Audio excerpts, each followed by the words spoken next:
আসলে তখন ভালোবাসার মতো একটা বয়স হয় না। একটা মানে 6-এ পড়ো একটা মেয়ের ভালোবাসার মতো কোনো বয়স হয় না। ওটা একরকম ভুল হতে পারে, যেটা লাইফে ফার্স্ট আমি ভুল করেছি।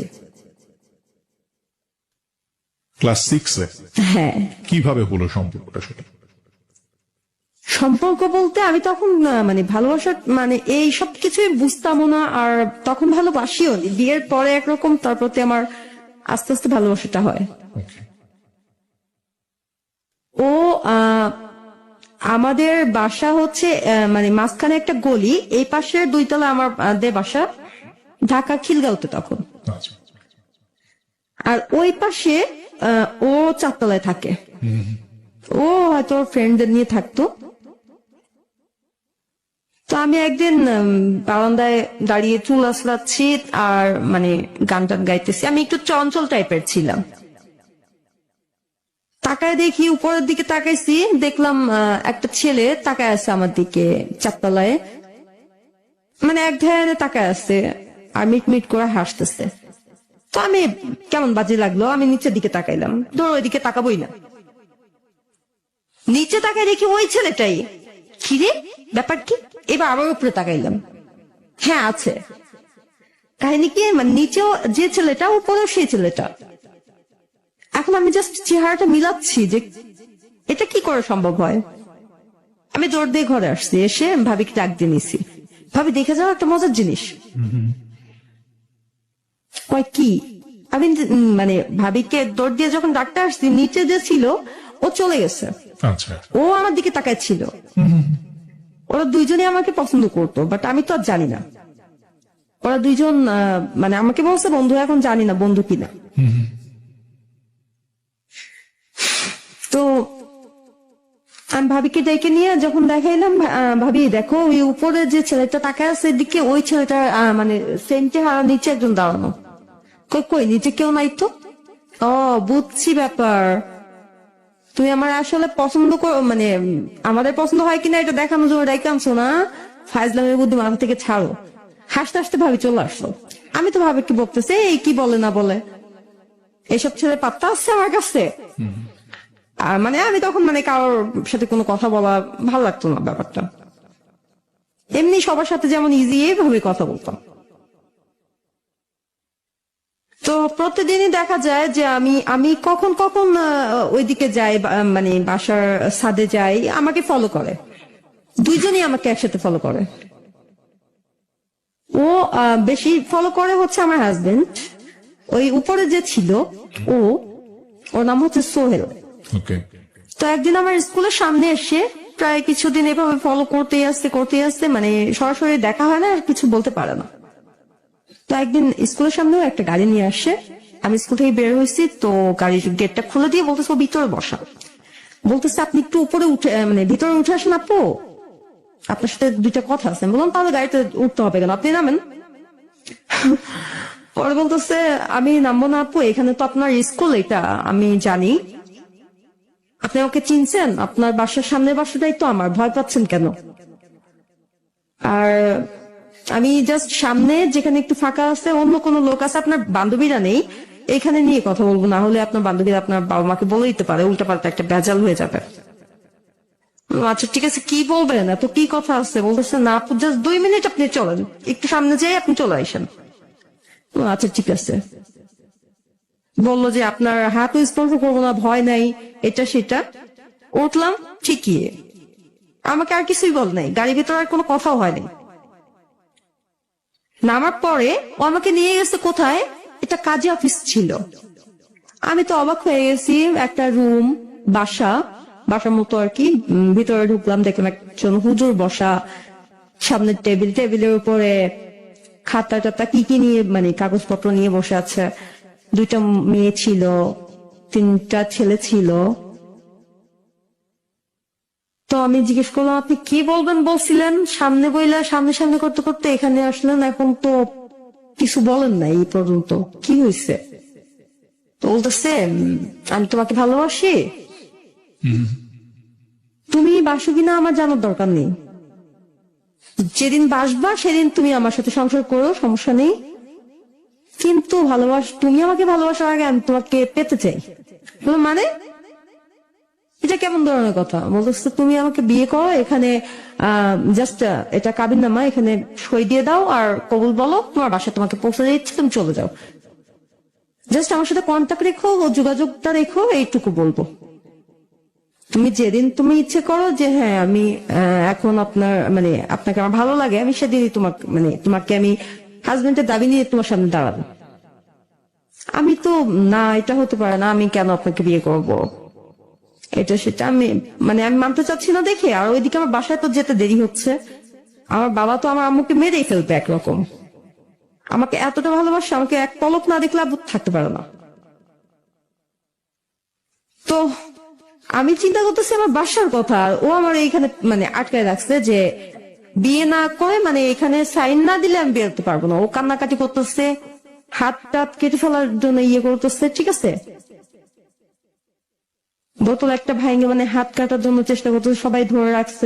ওই ছেলে যে তিনটা ছিল ওরা আইসা ধরছে, এই কি করতেছিস, পাকামি করিস না, আপু দেখেন ওর জীবনটা এখন আপনার হাতে, সবাই মিলে বুঝাচ্ছে আমাকে। ওনার তখন বয়স কত, আপনার সাথে ওনার ডিফারেন্সটা কত? প্রায় 12-13 বছর হবে। 12-13 বছর। আপনি তখন কোন ক্লাসে পড়েন বললেন? তখন ও অনেক বড়। আচ্ছা, আপনি তখন কোন ক্লাসে পড়েন? আমি তখন ক্লাস 6-এ। আর ও ছিল উনি কি করেন তখন? ওর 3টা ব্যবসা ছিল, একটা হচ্ছে টেস্টিং সল্টের কারখানা ছিল। উনি নিজে ব্যবসা করতেন? হ্যাঁ। তার উনি একজন ব্যবসা করছেন, তার যথেষ্ট ম্যাচিউর, এবং আপনি মাত্র স্কুলে ক্লাস 6-এ পড়েন। আচ্ছা, এরকম পাগলামি করছেন ওই কাজী অফিসে, তারপরে কি হলো? তো কাজীও নারাজ, বিয়ে আমার বিরুদ্ধে যে উনি বিয়ে দিতে পারবে না এরকম বলাতে কাজীকে অনেক বকাটকা দিচ্ছে, এই করছে। তো আমি মনে মনে চিন্তা করলাম বাসায় তো আমার যেতেই হবে, ওদের কথাটা বড় কথা না, এইখানে সই দিচ্ছি না, কি করতেছি আম্মু আব্বু তো দেখতেছে না, যাক সই দিয়ে আমি এখান থেকে আগে বাইচা যাই। আপনার তখন সেই সেন্সটা নাই যে বিয়েটা না, এটা আসলে কি হচ্ছে আমার সাথে, এটাই যে আমার লাইফটা ধ্বংস হয়ে যাচ্ছে, এটা আমি বুঝি নাই। আমার মনে হয়েছে যে আচ্ছা সইটা দিলে তো আমি বাসায় যেতে পারতেছি, আগে আমি বাসায় যাওয়া দরকার। এরপরে ওর সাথে আর কথাই নাই বললাম, বা ভাইয়ার বইলা ওর একটা মাই খাওয়াইলে শিক্ষা হয়ে যাবে, এরকম আর করবে না, এরকম মনে হচ্ছে আমার। এখানে আমি বেশি কিছু বলা যাবে না, ওরা এতগুলা মানুষ, আমি তো একা, একটু চঞ্চল টাইপের, তো দুষ্ট দুষ্ট বুদ্ধি মাথায় আসতো। আচ্ছা সাইনটাই দিলাম, দিয়ে আমার কবুল বলতে বলছে, 1বার 2বার 3বার করে। আমি এবার ইচ্ছা মতো বলতেছি কবুল কবুল কবুল কবুল কবুল, এবার হয়েছে, এবার তাড়াতাড়ি আমার বাসায় দিয়ে আসেন। আচ্ছা, পরে নিয়ে গেছে, বাসায় নিয়ে গেছে ঠিকই, এর ভিতরে সত্যিও ওর কথা রেখেছে, আমার হাতটাও ধরে নাই, জাস্ট বুঝাচ্ছিল, কথা বলতেছিল ততক্ষণ যে দেখো এখন কিন্তু আমরা হাজবেন্ড ওয়াইফ, তুমি আমার স্ত্রী, আমি চাইলেই কিন্তু তোমার ধরতে পারি, ধরবো, এরকম ভয় দিচ্ছে। আমি এরকম করে উঠি, তো ও বলতেছে আরে ভয় নেই ভয় নেই, ইজি ভাবে বসো, তোমার ইচ্ছার বিরুদ্ধে আমি তোমার টাচ করবো না, তোমার হাতটাও ধরবো না, জাস্ট একটা কথা বলি রাখবা? হ্যাঁ বলেন। এখন তো আমার ভিতরে খালি ভয়ে আছি, আল্লাহ একবার বলে ধরবো কিনা, আবার বলতেছে ধরবে না, আসলে কি বলেন, রাখবা তো? হ্যাঁ। পরে বলতেছে তোমার বাসায় তুমি ফোন চালাও? আমি বললাম আমি তো, আমার ফোন নেই। বলতেছে আচ্ছা তোমার বাসায় কারো নাম্বার দাও। কার নাম্বার দিব? আব্বুর নাম্বার দিই? কাকে না, পাগল হয়ে গেছো? আচ্ছা ঠিক আছে, আমার নাম্বারটা লিখে দিই, তুমি নিয়ে যাও, কসম করে বলো তুমি আমার একবার হলেও কল দিবা লুকায়। বললাম আচ্ছা ঠিক আছে, নাম্বারটা নিলাম, নেওয়ার পরে বাসায় সামনে নামাই দিয়ে গেছে। আমি বাসায় এসে দেখি যে আমার আব্বু তো এদিকে রেগে মেগে আগুন। কোথায় গেছিলে? বান্ধবীর বাসায় গেছিলাম। আমি আবার মিথ্যে বলতে পারি না, মিথ্যে বলতে গেলে আটকে যাই। তো যাই হোক বললাম যে আব্বু আসলে অনেক ইয়েতে হয়েছে, তো অনুষ্ঠান ছিল বান্ধবীর বাসায়, তোমার বান্ধবীদের আমি চিনি, কার বাসায় গেছিল বলো? আমি বললাম বাদ দিবা এগুলো, এখন বাদ দাও, আমার ভালো লাগতেছে না, অনেক ক্লান্ত হয়ে গেছি রোদ্রে দিয়ে আসতে আসতে, এটা নিয়ে চিন্তা করো। কাটাই দিলাম কথাটা। এখন তাড়াতাড়ি কি হবে? এরপর থেকে ও আমাদের ছাদে পাইলেও ওই যে আগে ছাদে দেখা হইতো, মানে ছাদে গেছি তো দেখা হচ্ছে, বারান্দায় দাঁড়ালাম তো দেখা হলো ব্যালকনি থেকে, ও ইশারায় কথা বলে, আমি ইশারায় কথা বলি, ও আমাকে ইশারায় ভাবে জিজ্ঞেস করে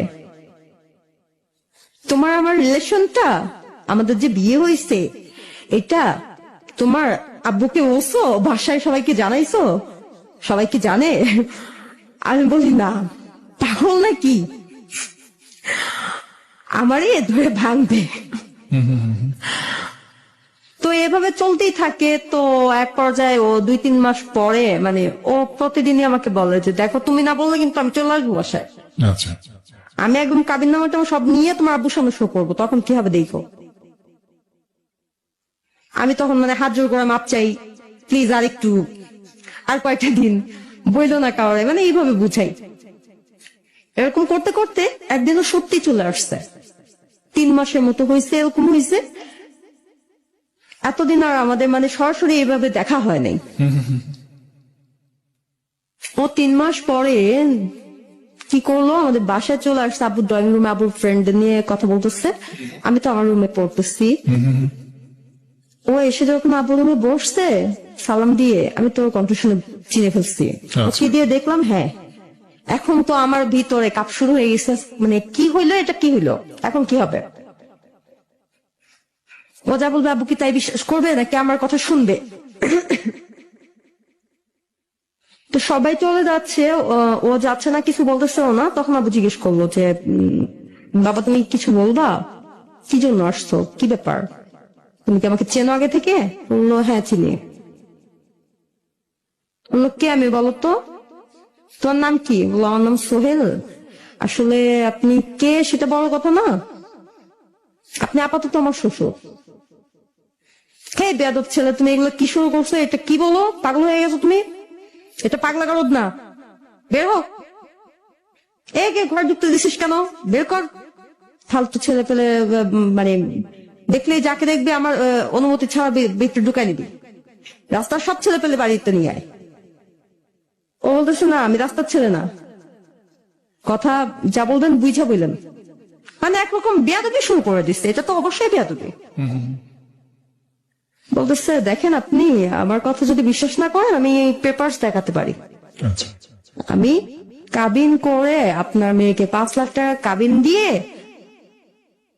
বিয়ে করেছি, আচ্ছা শরীয়ত মোতাবেক সে আমার স্ত্রী। এখন তুলে যদি না দেন তুলে নিয়ে যাব, আচ্ছা এখন নিব না, এখনো বাচ্চা তো, আর একটু বড় হোক।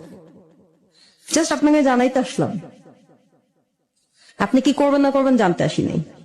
আচ্ছা আব্বু তো প্রচুর খেপে গেছে, বলতেছে তোর 14 গোষ্ঠীর মানে তোদের বাড়িতে দুগলা জ্বালায় যাবে, তো 14 গোষ্ঠীর ভিতরে বংশ মানে প্রদীপ দেওয়ার কেউ থাকবে না, বাতি জ্বালানোর মতো কেউ লোক থাকবে না, তোর এমন হাল করবো তারা। বলতেছে আপনি ইচ্ছা করলে পারবেন আমি জানি, কিন্তু তার আগে আপনার মেয়ের থেকে যাই না দেখেন, আপনার মেয়ে কি তাতে খুশি হবে না বেজার হবে, আমি আপনার মেয়ের কে এটা ওর থেকে যাই না নিয়েন। বলতেছে আমার মেয়েকে নিয়ে একটা কথা বলবি না, তুই ওকে চিনিস? আমার মেয়েকে আমি চিনি, ও এই ধরনের ফালতু মানুষ না, ওর সাথে মানুষ কথা বলতে গেলেই তো কথাই তো বলে না কারোর সাথে ঠিকভাবে। আর এমন কোনো কথা নেই যেটা আমি আমার বাবার সাথে শেয়ার করি না, জাস্ট একটা জিনিসই আমার বলা হয়নি, মানে একদম ফ্রেন্ডলি। আমরা একসাথে ডান্স করেছি, আমি বাবা আর আমি একসাথে ডান্স পর্যন্ত করেছি, এরকম একটা মানে ফ্রি। তারপর কি হলো? তো বলতেছে ঠিক আছে আপনার মেয়েকে এখনই ডাক দেন, ডাক দিয়ে জিজ্ঞেস করেন আমি মিথ্যে বলতেছি, আপনি প্রমাণ করবেন আমি মিথ্যে বলতেছি। আচ্ছা ঠিক আছে, দেখ মা এদিকে আসো তো। আমি তো 1 পাও 2 পা করে আসলাম, কারণ আমি তো সব শুনছি। আইসা আমি একবার ওর দিকে তাকাই, একবার আপুর দিকে তাকাই, মানে এখন দুইজন দিকে শুধু তাকাচ্ছি, আমি কাউকে কিছু বলতেছি না। আব্বু জিজ্ঞেস করছে, ও বলতেছে তুমি নাকি কি মানে একটা ভুল ত্রুটি করছো নাকি এবাড়ির জামাই, কি সব আবি চাবি বলতেছে, ওকে তুমি চিনো? এখন আমি চিনি না বলবো কিভাবে, এটা তো মিথ্যা হয়ে যাচ্ছে। তাও আবার সামনে দাঁড়ায় বলবো আমি চিনি না, আর আব্বুর সামনে কিভাবে বলবো যে মানে হ্যাঁ বিয়ে হয়েছে, এটা তো বলা সম্ভব হচ্ছে না। আমি চুপ করে আছি, কথা বলতেছি না। এখন আব্বু তো বুঝে ফেলছে চুপ থাকা সম্মতির লক্ষণ, কিছু একটা অবশ্যই আছে। আব্বু চোখে চোখ পড়লে, আব্বু যখন চোখ গরম দিচ্ছে, আমি আজকে মাথা নিচু করে নিচ্ছি, বুঝতে পারছে তাহলে অন্যায় আছে, কিছু একটা হয়েছে। তারপর পাত্তা দিল না, ওকে ধমকায় ঘাট ধরে বাইর করে দিল। তো যাবার সময় বলে গেল, থ্রেট করলো যে আজকে মেনে নিলাম না, ঠিক আছে বের করে দিচ্ছেন, চলে যাচ্ছে।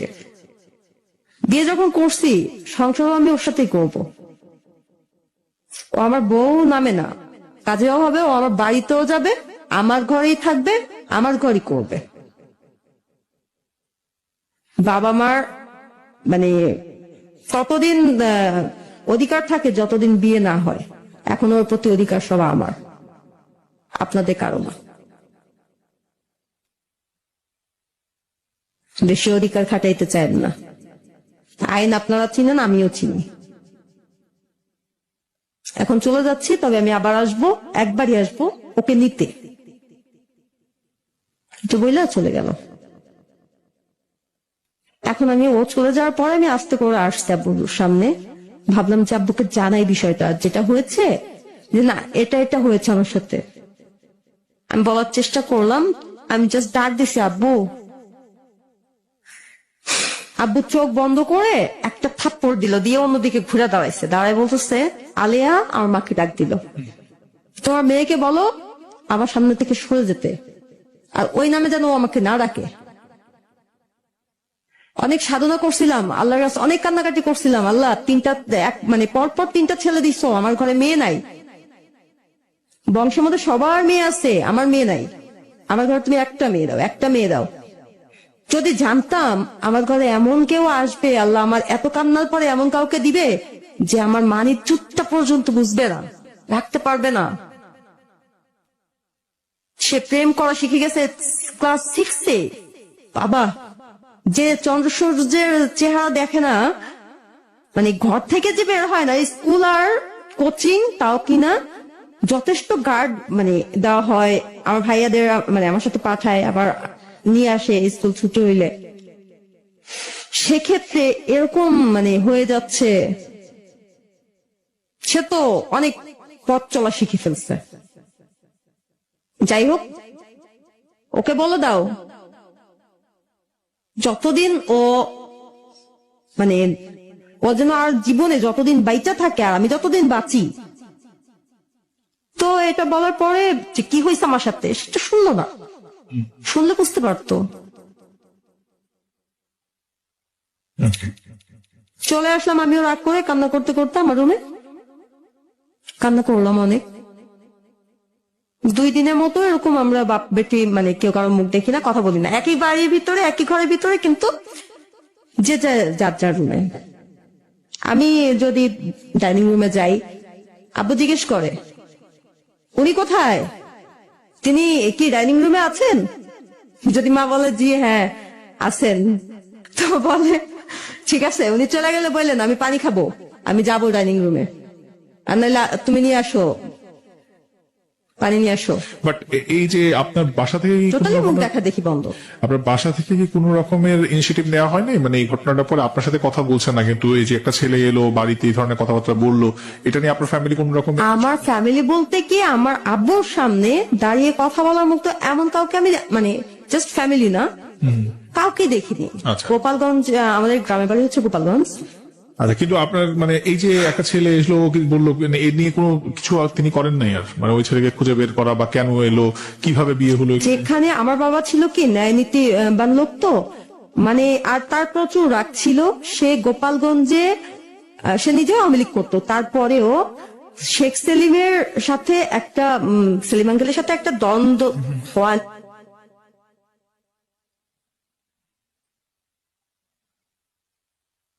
সে against-এ নির্বাচন করে মানে দেখায়।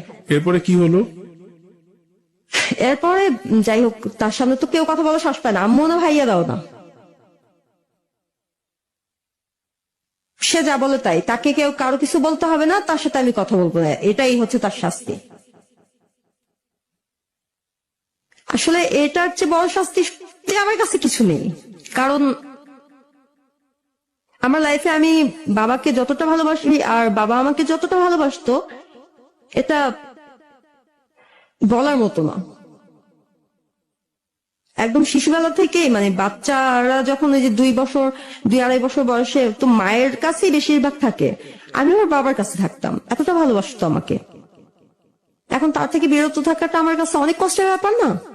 2 দিনের দিন আমার আব্বু ব্রেন স্ট্রোক করলেন। হয়তো এগুলো নিয়ে মানে তার ব্রেনে প্রেশার পড়েছে, এমন কিছু একটা হবে। হসপিটালে নেওয়া হয়, ডায়াবেটিস ছিল তো, বারডেমে ভর্তি করা হয়। উনি যখন আইসিইউ রুমের ভিতরে জ্ঞান ফিরলে ডাক্তার এসে বললো যে আপনারা যে কোনো একজন যেতে পারেন। কে যাবেন? আমি কান্না করে দিয়ে বললাম আমি যাবো। বললো আসেন। ডাক্তার ভিতরে গেল, আমি ঢুকছি আর আমাকে দেখে আব্বু মাথা ঘুরাই ফেলছে, মাথা অন্যদিকে নিয়ে হাত ইশারা করতেছে, মুখে তো অক্সিজেন লাগানো, উনি কথা বলতে পারতেছে না কিন্তু হাত দিয়ে এভাবে মানে বুঝাচ্ছে যে চলে যেতে আমাকে, উনি আমাকে দেখতে চায় না। তো এটা ডাক্তার দেখে ফেলছে, ডাক্তার দেখে আমাকে জোর করে ধরে নিয়ে টান দিয়ে বের করে ফেলছে। বের করে বলতেছে আমি তো চেতে গেছি যে আপনি আমার বাবা, আমি দেখবো না, আমি কথা বলবো না, কে কথা বলবে? আমি তো একটা মাত্র মেয়ে, আমার থেকে বেশি অধিকার তো কারো নেই। তো বলতেছে আপনি কেউ না, আমার জানার বিষয় না, আমার পেশেন্ট এখন আপনাকে চাচ্ছে না দেখতে। আপনি কি চান আপনার বাবা এখন আবার মানে এমন ভাবে স্ট্রোক হোক এখানে যে উনি স্ট্রোক করলে মানে ওনাকে রাখা যাবে না, উনি মারা যাবে। এখন এই আবেগগুলো দেখায় না, আপনি ওনার সামনে যান না, উনি আপনাকে দেখতে চাচ্ছে না বলে উনি ভিতরে চলে গেল। আমার মা, আমি কান্না করে মাকে বলতেছি মা এগুলো কি বলতেছে, তুমি দেখো না, তুমি ডাক্তার বুঝাও, আমি ভিতরে যাবো, আব্বুর সাথে আমি কথা বলবো, আমি আব্বুকে দেখবো। আম্মু আমার সামনে হাত জোড় করে বসে পড়লো, বসে বলতেছে আপনার পাও ধরতে হইলো তাও বলেন, আমি আপনার পাও ধরতেছি, হাত জোড় করে আপনার কাছে আমি ভিক্ষা চাইতেছি আমার স্বামীর জীবনটা। তখন একটা মেয়ের কাছে কেমন লাগতে পারে বলেন?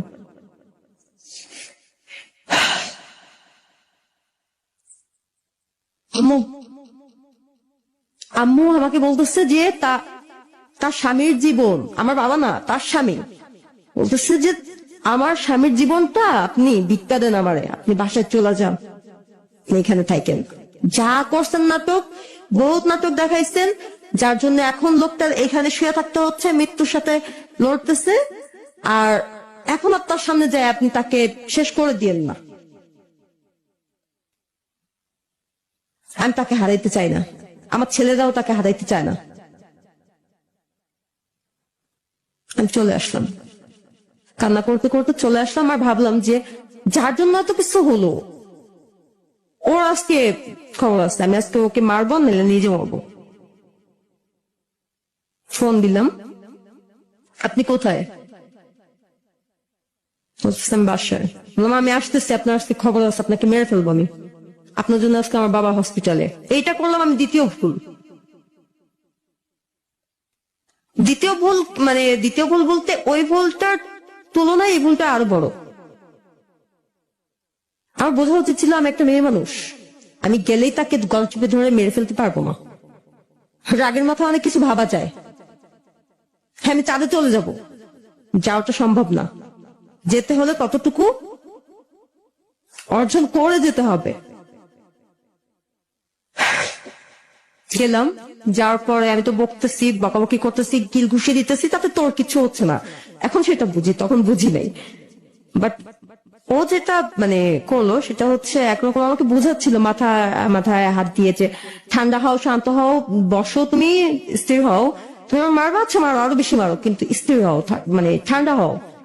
যেটা হয়েছে খুব খারাপ হয়েছে আসলে, আমিও তো এটা চাইনি। আপনি জানেন মানে আপনি যে এরকম না করলে এটা হইতো, আপনার জন্য তো হয়েছে। বলতেছে আচ্ছা ঠিক আছে আমার জন্য হয়েছে, মানে এইবার ও ওর ভাবে আমাকে মানে ওর কাছে টেনে নিচ্ছে, একরকম এটাকে জোর বলা চলে। তখনই আমরা স্বামী স্ত্রীর যে সম্পর্কটা শারীরিক, হ্যাঁ আপনি প্রথমবার ফিজিক্যাল রিলেশনশিপে ওদিন ওনার সাথে গেলেন এবং সেই করছে। আমি ওখানে একরকম পুতুলের মতো হয়ে গেলাম, অসুস্থ হয়ে পড়েছিলাম। মানে বাসা পর্যন্ত যে মাঝখানে জাস্ট চিকন একটা গলি, কিন্তু আমার বাসায় যে আমি আসবো এরকম একটা পাচ্ছিলাম না, এতটা খারাপ লাগতেছিল, অস্বস্তি লাগতেছিল। বললো কিছুক্ষণ বসো, সরি টরি অনেক কিছু বলতেছে। আমি আর ভালো মন্দ কিচ্ছু বলতেছি না ওকে, ওর দিকে তাকাচ্ছিও না, মানে তাকানোর মতো পরিস্থিতি ছিল না, খুব ঘেন্নাও ছিল তখন। পরে বাসায় চলে আসে অনেক কষ্ট করে। আসার পরে মাথায় তো একটা টেনশন আছে আব্বুকে নিয়ে, ও কি করলো, এই কাজটা ও ভালো করলো না, এটাও আছে। কিন্তু আজকে যেটা হলো সেটা কেন জানি না মনের ভিতরে বারবার উকি দিত। ওকে ভালো লাগার মানে একটা অধ্যায় চলে আসতো একটু একটু করে, মানে ইচ্ছে হতো ভালো লাগার মতো, মনে হতো যে না আমার সাথে তো কোনো খারাপ ব্যাপার কখনো করেনি, বকা দেয়নি, সবসময় তো ভালোভাবে আমাকে বুঝায় কথা বলছে, বা সে যেটা করছে ভুল আমার সাথে সেটার জন্য সরি বলছে, কান্না করছে, ও কান্না করে দিছিল যে আমি বুঝি নাই তুমি এইভাবে মানে ইয়ে হয়ে যাবা, অসুস্থ হয়ে পড়বা, বা এরকম একটা ব্যাপার হবে।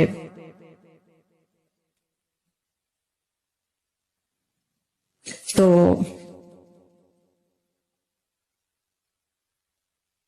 তারপর সরি, ও ওইখানে অনেক মানে সরি টরি বলছিল, ওই বিষয়গুলো আমার মাথার মধ্যে, ওর মানে ওকে ওর প্রতি মায়া লাগার যে বিষয়টা, এটা ওইখান থেকেই হয় যে না সে তো কান্না করে যখন সরি বলছে, এটা থাক।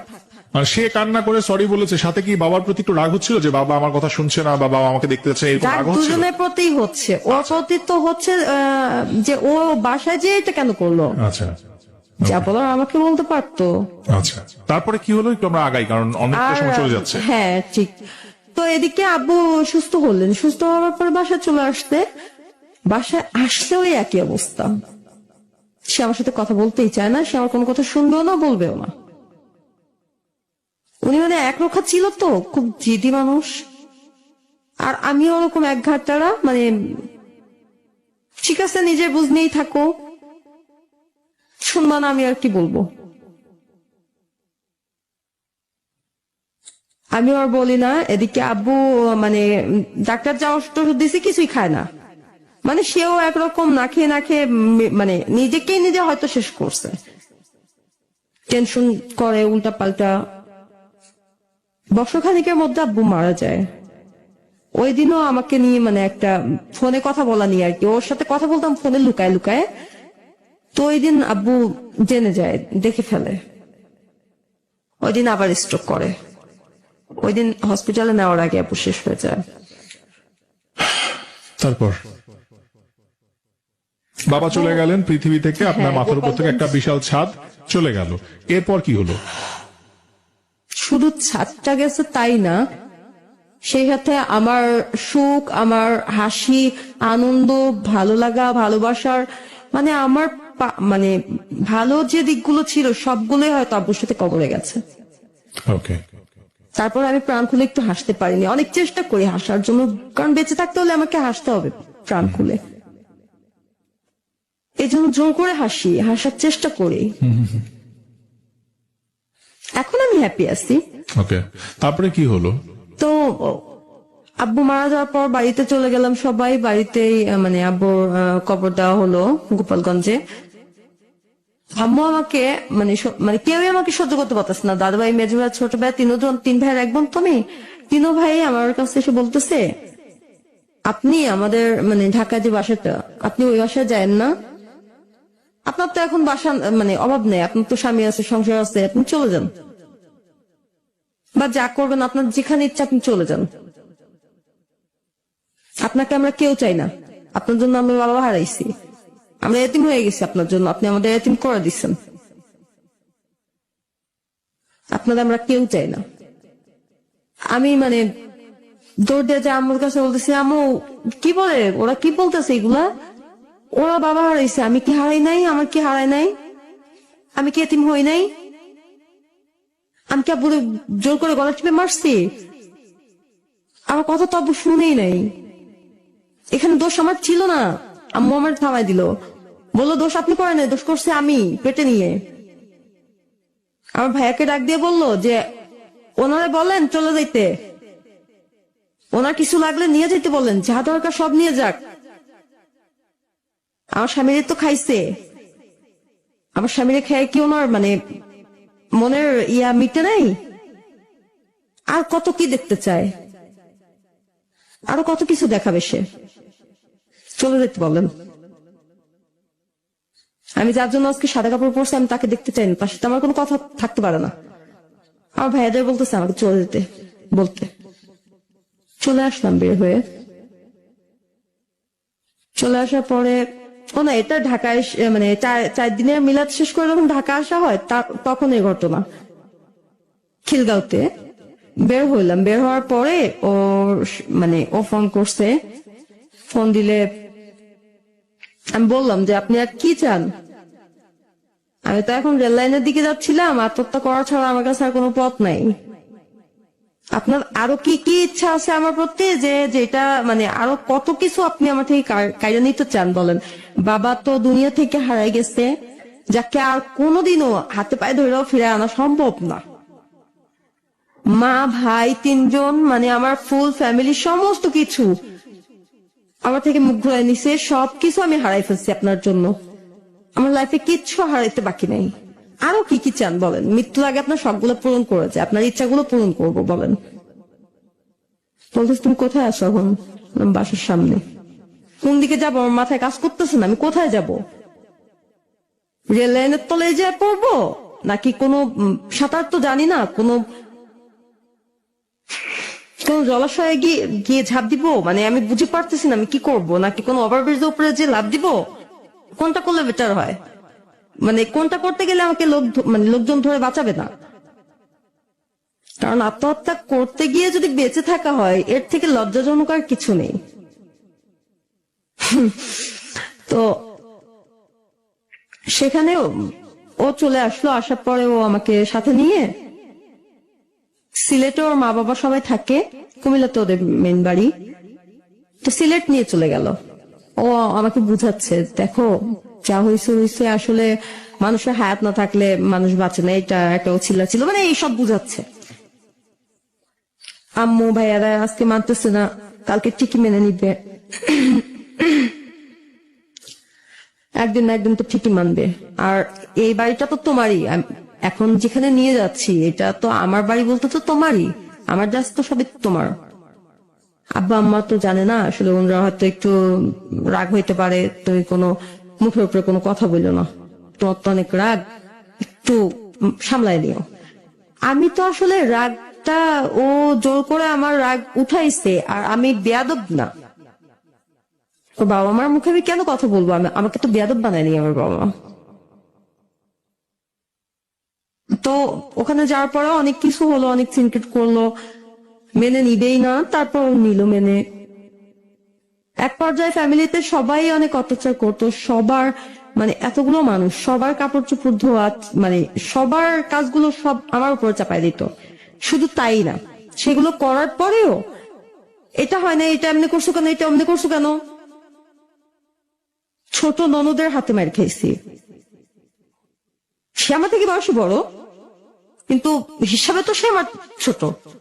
ছোট আপা বড় আপা বলে ডাক দিতাম, কারণ এত বড় মেয়েকে আমি কি করে নাম ধরে ডাক দিব, লজ্জা লাগতো। আর এদিকে ওই টাইমটায় ও আমাকে মানে অনেক ভালোবাসতো। কাজে থেকে এসে আমার মানে বারবার জিজ্ঞেস করতো, ওরা অনেক বেশি বকাঝকা করে না, বাদ দাও, এটা ওইটা অনেক কিছু বুঝাইতো। মানে ওইটাতে আমি ভুলে যেতাম, সারাদিনের সমস্ত ক্লান্তি দূর হয়ে যেত। একটা সময় যখন বড় ছেলেটা হয়, বড় ছেলে হওয়ার পরে দেখা যায় যে এখন ইদানিং ও আমাকে মানে সারা বাড়ির সবাই যেভাবে বকাঝকা করে, এদের বকাটা একটু কমলেও এরা হয়তো দিনের বেলা একটু হেসে টেসে কথা বলে, এখন আগের মতো তেমন জ্বালায় না। তবে ওর দিক থেকে আসলো এবার চাপটা। রাত্রে দেখা যায় পা চিপতে চিপতে ও ঘুমায় গেছে, আমি ওর পার উপরে মানে জিমাইতে জিমাইতে ঘুমায় পড়ছি। রান্না ভালো হয়নি, মাথার উপরে ঢেলে দিছে। এরকম ভাবে অনেক অত্যাচার করতো, কিছু থেকে কিছু হইলেই মারধর করতো। আপনার ফ্যামিলি বাবা মা বা মা, আমি তো এখন সিলেটে, কিন্তু তাদের সাথে কি যোগাযোগ আছে কিনা?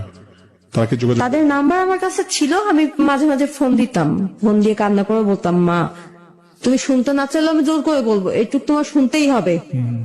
কসম টসম দিয়ে ফেলতাম যে একটু শোনো। এমন এমন হয়েছিল আমার কাছে, খুব দ্রুত ভাবে বলে ফেলছিলাম। তো একটা সময় মা পরে বলল, ঠিক আছে যা হবার হয়ে গেছে, আমার কপালে ছিল যা তাই হয়েছে, তুমি তো সুখে আছো, তুমি সুখে থাকো, দোয়া করি, কিন্তু মনে হয় না সুখ পাবা। আর মা আমাকে এভাবে বলতো যে সুখে থাকো দোয়া করি, কিন্তু মনে হয় না সুখ হবে তোমার। কারণ ও একটা অমানুষ, ওই দিনই বুঝে ফেলছি যেদিন তোমার বাবার মুখে তর্ক করছে। তোমার বাবার সাথে বেয়াদবি দেখেই বুঝতে পারছি ও কত বড় অমানুষ। ও তোমাকে সুখ দেবে না কোনোদিনও মা, তুমি সুখের আশা চলে গেছো তো। আচ্ছা, তারপরে কি হলো? তারপরে এদিকে আমি মানে ওদের দেখা যাচ্ছে যে এখন ও আমার প্রতি উল্টো রিয়েকশন করে, মারধর করে, তবুও আমি আছি। আশেপাশের মানুষও পর্যন্ত মানে অনেক সময় এসে আমাকে বলতো, এক এক মহিলা, দেখো এগুলো দেখা যায় না, সহ্য করা যায় না, তুমি প্রতিবাদ করো না কেন, তুমি আরো তোমার বাপের বাড়িতে চলে যাও, সেটাই ভালো হবে। যা বাপ মার হাতে পায়ে ধরা, বাপ নেই তোমার মায়ের, তোমার ভাইদের হাতে পায়ে ধরা বুঝায় বলো যে আমি চলে আসছি একবারে, আমার আর ফালাই দিও না, ঠিকই মাইনা নিবে। এখানে যাও, যত অত্যাচার সহ্য করো। আমি আরো তাদের উপর খেপে যেতাম যে আপনারা বলার কে, এটা আমার ব্যাপার, আমার হাজবেন্ড আমার মারুক কাটুক আমি বুঝবো। একদিন ও কি করলো, ও এরপরে মানে যখন আমার বড় ছেলেটা বয়স 2.5 বছর, তখন আমার ছোট ছেলেটা হয়। 3 দিনের দিন ও আমাকে এমন ভাবে মারধর করে, তা কি নিয়েছিল 3 দিন কেন 7 দিনের মধ্যে কিন্তু মাছ মাংস মানে এই জাতীয় জিনিস ঘরের ভিতরে ঢুকায় না কেউ, অন্তত মানে অ্যাটলিস্ট বাচ্চাটা যে রুমে আছে এই রুমটা ভিতরে নেয় না। ভোর রাত 2টার সময় নিয়ে আসছে মুরগি, কাটা মুরগি, ওইটা আমি তখন বাঁচবো মানে তাও আবার পশম টসম সহ, ওই তখনই বাঁচতে হবে, বাইসা মানে ইয়ে করতে হবে, করে রান্না করে দিতে হবে। আমি বললাম যে তাহলে আমি তো এখনো ভাত খাই নাই তোমার জন্য, তাহলে ভাত নেই, তুমি ভাত খাও, আমি বাইসা পরে খাবো নি। রাত তো 2টা 2:30 বাজে গেছে, তোমার ভাত দিয়া তারপর আমি বাঁচতে বসি। আর দেখো এটা তুমি কাজটা কি করলা, এই ঘরে এরকম অবস্থায় নাকি ঘরের মধ্যে এগুলা ঢুকাইতে নাই, আল্লাহ জানে ওর যদি কিছু হয় এরপরে। এটুকু ছিল আমার অপরাধ। আচ্ছা, এই অপরাধটার জন্য মানে কাত হয়ে শুয়েছিল তো আইসা, ব্যাগটা রাইখা কাত অবস্থায় আমাকে এভাবে লাথি মারলো, পড়ে গেছি। কারণ তখন এতটা ক্লান্ত, আমি হাইটা কাইট দিয়ে সামনে এগোতে আমার কষ্ট হতো। বুঝতে পেরেছি। পড়ে যাওয়ার পরে এরপর ইচ্ছা মতো চুল ধরে আবার উঠাই দেওয়ালে সেটা আবার খাই দিল, আবার মানে নিচে ফেলে, আবার এরপর পেটের উপরে ইচ্ছা মতো পাড়াইলো। কি বলবো, রক্তাক্ত হয়ে গিয়েছিলাম, যেগুলো মানে বলার মতো না। যা হোক,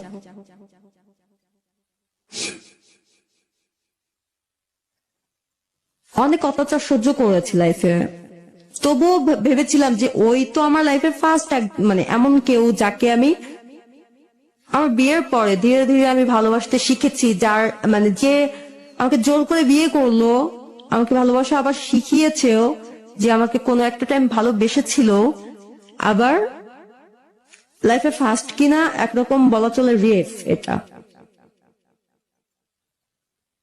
যাই হোক, সব কিছুর মধ্যে আছে আর কি, সবটা পেয়েছি, কম আর বেশি, হয়তো তার থেকে জ্বালাটা বেশি পেয়েছি, আর ভালোবাসাটা ছিল সাময়িক, মাস 6-8। ওই বড় ছেলেটা হওয়ার আগ পর্যন্ত 1 বছর এই ছিল ভালোবাসা। আসবো পুষ্প আবারও। রাত্রে বাসায় আসে, ওর সাথে একটা মেয়ে, কালো মতো একটা মেয়ে, লম্বা। ও বলে যে পুষ্প, আসলে ওর নাম হচ্ছে কলি, ওকে তোমাকে বিয়ে করার অনেক আগে ওকে পছন্দ করতাম, কিন্তু ও এখন অন্য কারোর স্ত্রী, ও বিয়ে করে ফেলছে। আমিও এখন দুইটা ছেলের বাবা, আমার কি আর এসবের মানে আমাদের দুইজনের কারোরই এইগুলো মাথায় নেই। এখন আমরা ভাই বোনের মতোই দুইজনকে দেখি। তো ও মানে আমিও বিশ্বাস করে নিলাম, কারণ ওকে প্রচুর বিশ্বাস করতাম। লাইফে তো কখনো ঠক খাইনি, ওই তো আমার ফার্স্ট। এই জন্য আমি ওকে মানে ঠকটা কি এটা আমি বুঝতাম না, যা বলতো এটাই বিশ্বাস করতাম। ও যে মিথ্যে বলবে এটা আমি ভাবতে পারতাম না, কেন বলবে? তো ও বলতেছে যে ও নাকি আসছে মাজার দেখতে, বললো যে ও তো মাজার দেখতে আসছে কলি, এত রাত্রে মেয়েটা যাবে কোথায়, যদি কোনো বিপদ হয় এই জন্য সাথে করে নিয়ে আসছি। খারাপ করছি বলো? তুমি রাগ করছো? তুমি কেন রাগ করবো? তুমি তো বললাই সে তোমার বোনের মতো, তোমার দুইটা বোন আছে, তুমি তাদের মতোই বললা, তাহলে এখানে আর রাগ করার কি থাকে পাগল? ভালো করছো, একটা মেয়ে বিপদে পড়বে সেটা তো খারাপ একটা ব্যাপার। তো রাত্রে খাওয়া দাওয়া শেষে আমি পাশের রুমে বিছনা ছাড়াটা এই করতেছি। ও তো সেই রুমে বিছনা ছাড়তেছো কেন, কি হয়েছে? তুমি কলিয়া শব্দ না বলছে, পাগল হয়ে গেছো তুমি? সারাদিন দুইজন থাকবা, দুইটা মেয়ে, সারাদিন মেয়েরা গল্প করো, অনেক কিছুই করতে পারবা, কিন্তু আমি সেই সকালে যাব আর আসবো কোন রাতে 12টা 1টা বাজবে ঠিক নাই। আমি তো আর কথা বলার টাইম পাবো না। এক ঘরেই করো, উপর নিচে করো, তাহলে তো হয়ে গেল। আমরা নিচে ঘুমাইলাম, একদিনের ব্যাপার, কিছু হবে না, ঠান্ডা লাগবে না বাচ্চার, সমস্যা নেই, তুমি উপরে কলিরে দিয়ে দাও, একদিনের তো ব্যাপার। আচ্ছা ঠিক আছে, উপরে কলিকে বিছনা করে দিলাম, আর নিচে সিস্টেমটা হলো খাটের সাইডটায় আমি, এরপর ছোট বাচ্চাটা, এরপর বড় ছেলে, তারপর ওর বাবা। আচ্ছা, এখন উনি বলতেছে, এত মেয়েটা কি করছো? ওই মাথায় কলি, তারপর তুমি বাচ্চারা, এরপর আমি এই মাথা থেকে চিৎকার করে কথা বলবো, কলি ওই মাথা থেকে চিৎকার করে বলবে, মাঝখানে বাচ্চা দুইটা ঘুমাবে। কথা তো সত্য, দুই সাইড থেকে কথার আওয়াজ আসলে বাচ্চা কিভাবে ঘুমাবে? ওই টাইমে আবার আমি 5 ওয়াক্ত নামাজ পড়তাম, কোরআন তেলাওয়াত করতাম, দোয়ার বই ছিল সেগুলো পড়তাম। প্রতিদিন ঘুমানোর আগে সূরা মুলুক পাঠ করতাম, কবরের যে আযাবটা মাফের জন্য। তো এগুলোর জন্য ওই দিনও ওই নিয়মে ওইটা পড়তে উঠেই আমি টের পাই আর কি, না হলে জানতে পারতাম না। শোয়ার সিস্টেমটা চেঞ্জ করে ফেললাম, ওইখানে ও শুইলো, আমি যেখানে ছিলাম, কলি তো খাটে, এই সাইডটাতে, খাটের সাইডটাতে ও, তারপর বড় ছেলে, এরপর ছোট ছেলে, এরপর আমি। আচ্ছা, লাইট নিবানো হইলো, বাচ্চাকে ঘুম পাড়াচ্ছি, বাচ্চা ঘুমাই গেছে। এখন চিন্তা করলাম তাহলে আমি শোটা পরে এসে তারপর ঘুমাই। উঠে লাইটটা জ্বালাইছি, আল্লাহর কসম আমার ভিতরে এতটুকু সন্দেহ নিয়ে আমি লাইট জ্বালাই নাই, তাহলে আমি লুকায় দেখার চেষ্টা করতাম সে কোথায়, হাতায় দেখতাম, কিন্তু আমার ভিতরে এক বিন্দু সন্দেহ ছিল না, এক বিন্দু মানে অবিশ্বাস ছিল না, কোনো খারাপ কিছু ভাবি নাই আমি। ওইটা আমার মাথায় খারাপ কিছু ছিল না। প্রতিদিনের মতো আমি সোয়াটা পরে ঘুমানোর জন্য উঠেছি, লাইটটা অন করেছি, আর সাথে সাথে চোখ বন্ধ করে লাইটটা অফ করে দিছি। যেটা দেখছি সেটা মানে বলার মতো ভাষা নেই আমার। মানে আপনি হাজবেন্ড ওয়াইফ যে এরকম একটা, মানে তারা ফিজিক্যাল রিলেশনে ছিল, হ্যাঁ। তাই তো? মানে আপনার হাজবেন্ড এবং যে ভদ্র মহিলাকে তিনি বাসায় নিয়ে এসেছেন, সেটি নিজের ছোট বোনের মতো পরিচয় দিয়ে তার সাথে তিনি ফিজিক্যালি রিলেশনে আছেন, এবং সেই রুমে আপনার সন্তানরাও ছিল। ওরা তো ঘুমে। তারপরে কি হলো? আপনি লাইট অফ করে দিয়েছেন নিশ্চয়ই, আপনি যখন লাইট আমরা জ্বালিয়েছেন তো তখন তো নিচে, দেখছেন। ও তো উপরে উঠে চলে গেছে। হ্যাঁ, কিন্তু আপনি যখন ওরা বুঝতে পারছে যে আমি দেখেছি, যেহেতু লাইটটা অন হয়েছে অফ হয়েছে, হ্যাঁ, আমি অফ করে দিয়ে আমার মুখ আমি নিজে চেপে ধরে বাথরুমের মধ্যে দৌড়ায় চলে গেছি। বাথরুমে সারা রাত কান্না করে কাটিয়েছি, কিসের আর কি পড়বো। ওকে, তারপর আমার তো দুনিয়াটাই মিথ্যে হয়ে গেল। তারপর কি হলো? সারা রাত কান্না করছি, আর বাথরুমের ভিতরে চিন্তা করতেছি যে মানে সকালে কি করব, আত্মহত্যা করব। এই ছেলে দুটা মানে এই বাচ্চা দুইটা কোথায় যাবে, কি করবে? ওরা তো নানু বাসা চিনে যাইতে পারবে না, এখানে থাকলে তো ও এই আজরাইলের কাছে রাইখা গেলে ও মেরে ফেলবে, মানে এইগুলো মনে হচ্ছে আমার। যদিও কোনো বাবা যত বড় খারাপই হোক হয়তো সন্তানকে মেরে ফেলতে পারে না, জানি না, হতেও পারে আবার নাও হতে পারে। কিন্তু আমার সাথে যতটা যা হয়েছে আমি তার থেকে আর কি তখন মনে হচ্ছে যে না, ওর কাছে আমি রেখে আত্মহত্যা করতে পারি না। আমি বাচ্চা দুইটার কাছে দায়বদ্ধ, আমাকে বাঁচতে হবে, যত কষ্টই হোক আমি চলে যাব। পরে করলাম, সকাল ভোর হলো যখন, উঠে নামাজ পড়ে চা নাস্তা বানালাম সিলেটি নিয়মে। প্রতিদিন সকালে উঠেই আগে চা, তো চা দিলাম। চা দিয়ে ও বলতেছে, কলিকার ওকে যখন চা দিতে আসলাম, ও বলতেছে তুই খাস না? আমি বললাম দেখেন আমি তো আপনার হাতে পুতুল, যেভাবে ইচ্ছা সেভাবে চালান, চলি। পেটটা তো আমার কাছে, এটা আমার কাছে থাক। কখন খিদে লাগবে, কখন খাবো কি না খাবো, এগুলো আমি দেখবো, আপনার আর দেখতে হবে না, বহুত দেখছেন। এবার অন্য কারোর দেখেন, অন্য কারোর বিষয় নিয়ে ভাবেন, ভালো হবে। তো বলতেছে যে বাহ, মুখে তো চটাং চটাং বুলি ফুটছে, অনেক অনেক কথা শিখে ফেলছো, পাখনা লম্বা হয়ে গেছে, তো পাখা বড় হয়ে গেছে, আইসা ছাইটা দিতেছি। কলি রেডি হও, ওরে রাইখা গেলে না জানি, ভাবছিলাম কয়দিন বেড়াবে, কিন্তু রাইখা যাওয়া যাবে না, রাইখা গেলে না জানি কি করবি। আমার সামনে কোনোদিন কথা বলো না যে সে আজকে, মানে ওর চিন্তা এটাই যে এতদিন কোনোদিন কথা বলিনি, আজকে কথা বলতেছি ডাইরেক্ট। কলি রেডি হইতেছে, এদিকে ও আমাকে আবার বলতেছে, সাবধান করে দিচ্ছে, সাবধানে থাকিস, আজকে বাসায় আইসা এতদিন যা দেখোস নাই তুই আমার সেই রূপ আজকে দেখে ফেলবি, তোর আজকে কি করুন জানি না। আইসা জানি তোর না দেখি, তোর যদি দেখি আর চোখের সামনে যদি পড়স, তুই তোর খবর আছে আজকে। আচ্ছা, আমি চিৎকার করে হাসতেছি আর আমার চোখ দিয়ে টপ টপ করে পানি পড়তেছে ওই টাইমে, ওইটা শুই না। বললাম থ্যাংক ইউ, অসংখ্য ধন্যবাদ, যে কথাটা আমার ভিতরে ছিল আমি বলতে চাইছিলাম সেটা আল্লাহ আপনার মুখ দিয়ে বের করছে, তার মানে আল্লাহ আমার ডাক কবুল করে নিছে অলরেডি। আমি মনের ভিতরে কথাটা ধারণ করার সাথে সাথে আল্লাহ কবুল করে নিছে যে আপনার আমার এই শেষ দেখা, আর দেখা হবে না। আপনি বলুন না যে আপনি যেন আইসা আমার না দেখেন, একটু সমস্যা হবে, ওইটা তো পরের সাবজেক্ট, আইসা যেন না দেখেন। আর আমিও বলতেছি, এটা আমার মনে ছিল যে আপনার মুখ আমি আর দেখতে চাই না।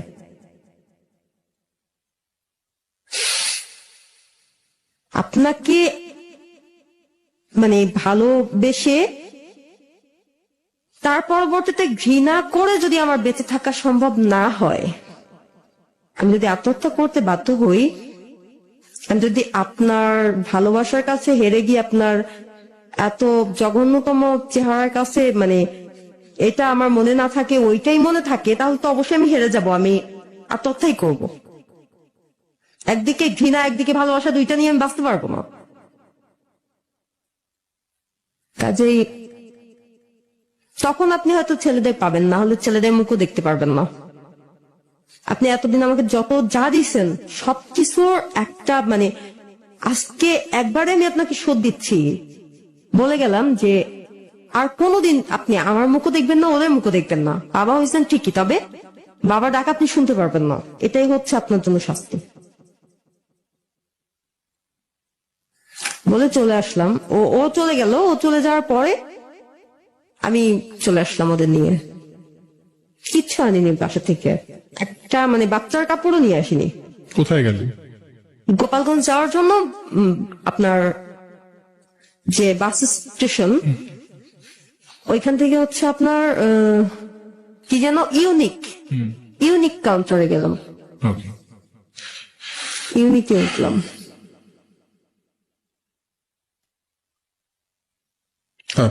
ইউনিটে উঠে ঢাকা থেকে তারপরে গেলাম বাড়িতে।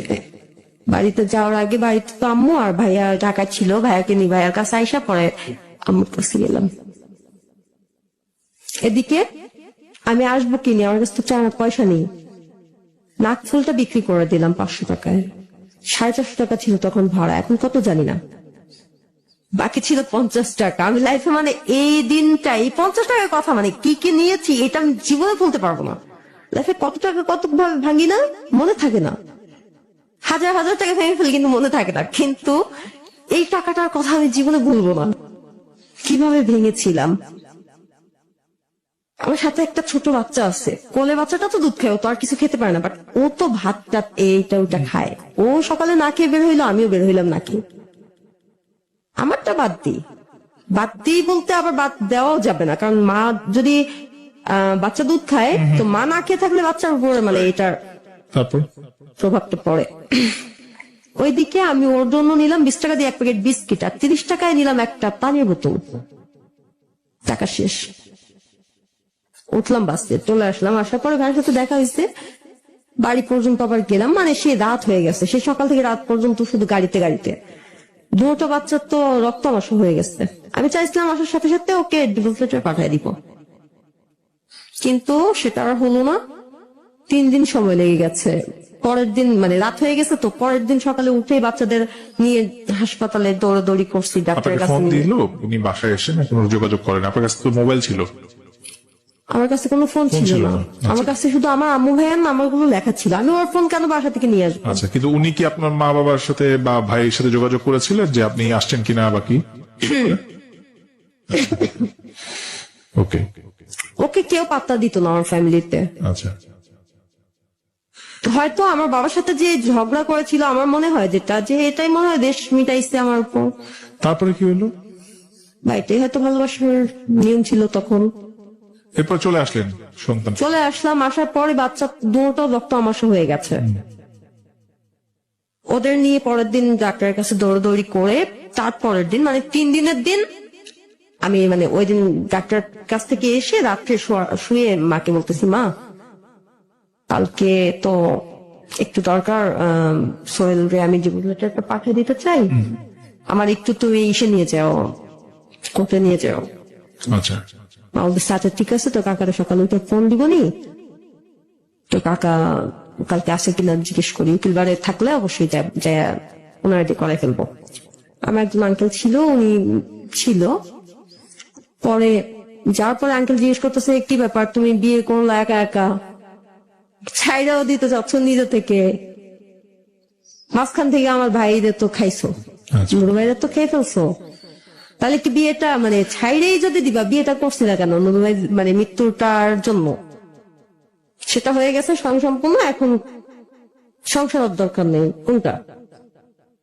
আর নাহলে বল কি করছে, ওর 14 গোষ্ঠীর মানে জেলের ভাত খাওয়াবো।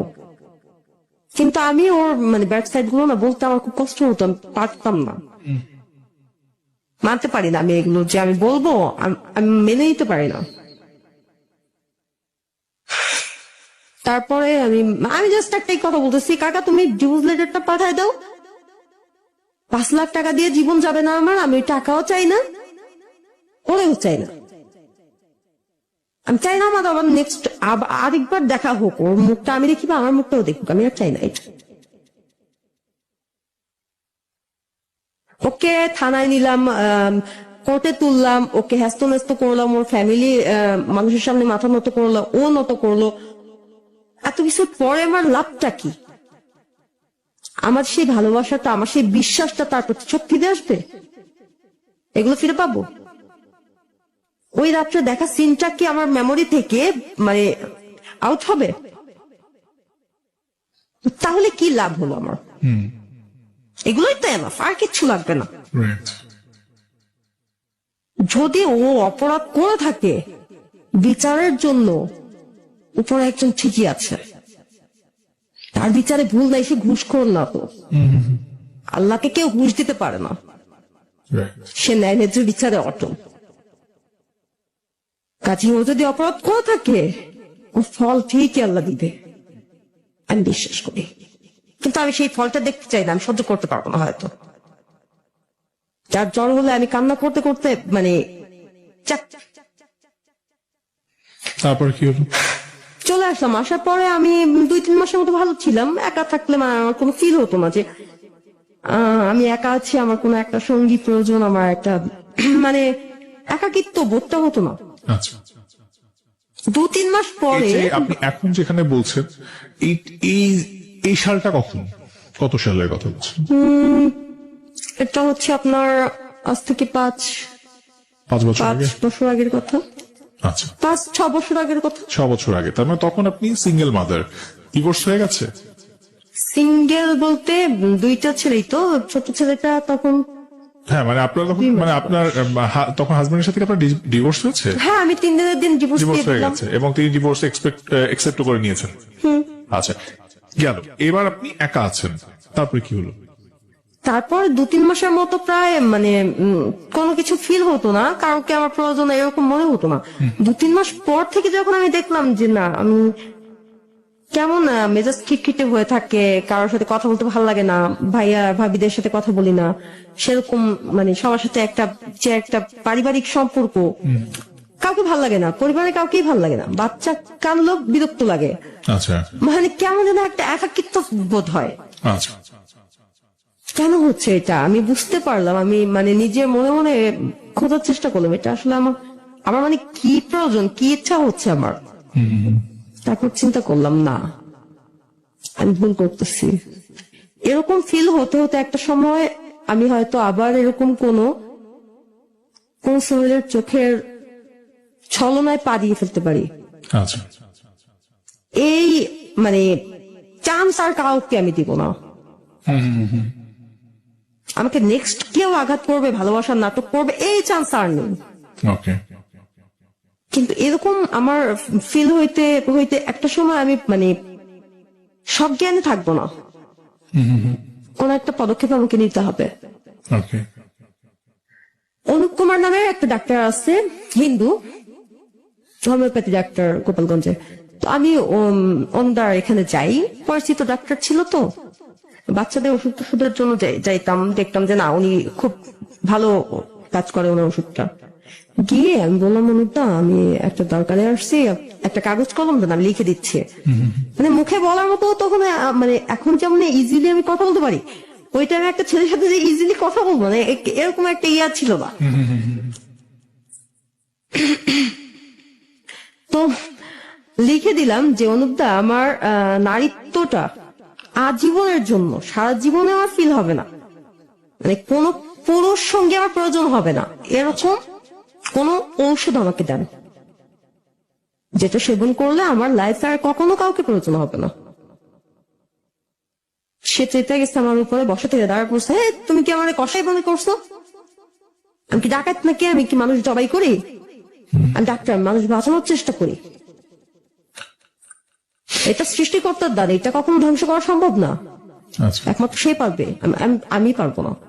হ্যাঁ এতটুকু করতে পারি যে তুমি যতদিন দিয়ে না করো ততদিন তোমার মাইন্ডটা ফ্রেশ রাখার জন্য তুমি একটা ওষুধ মানে 2টা ওষুধ বলতেছি, লিখে দিচ্ছি, এই ওষুধ 2টা নিয়ে নাও, খাইতে থাকো।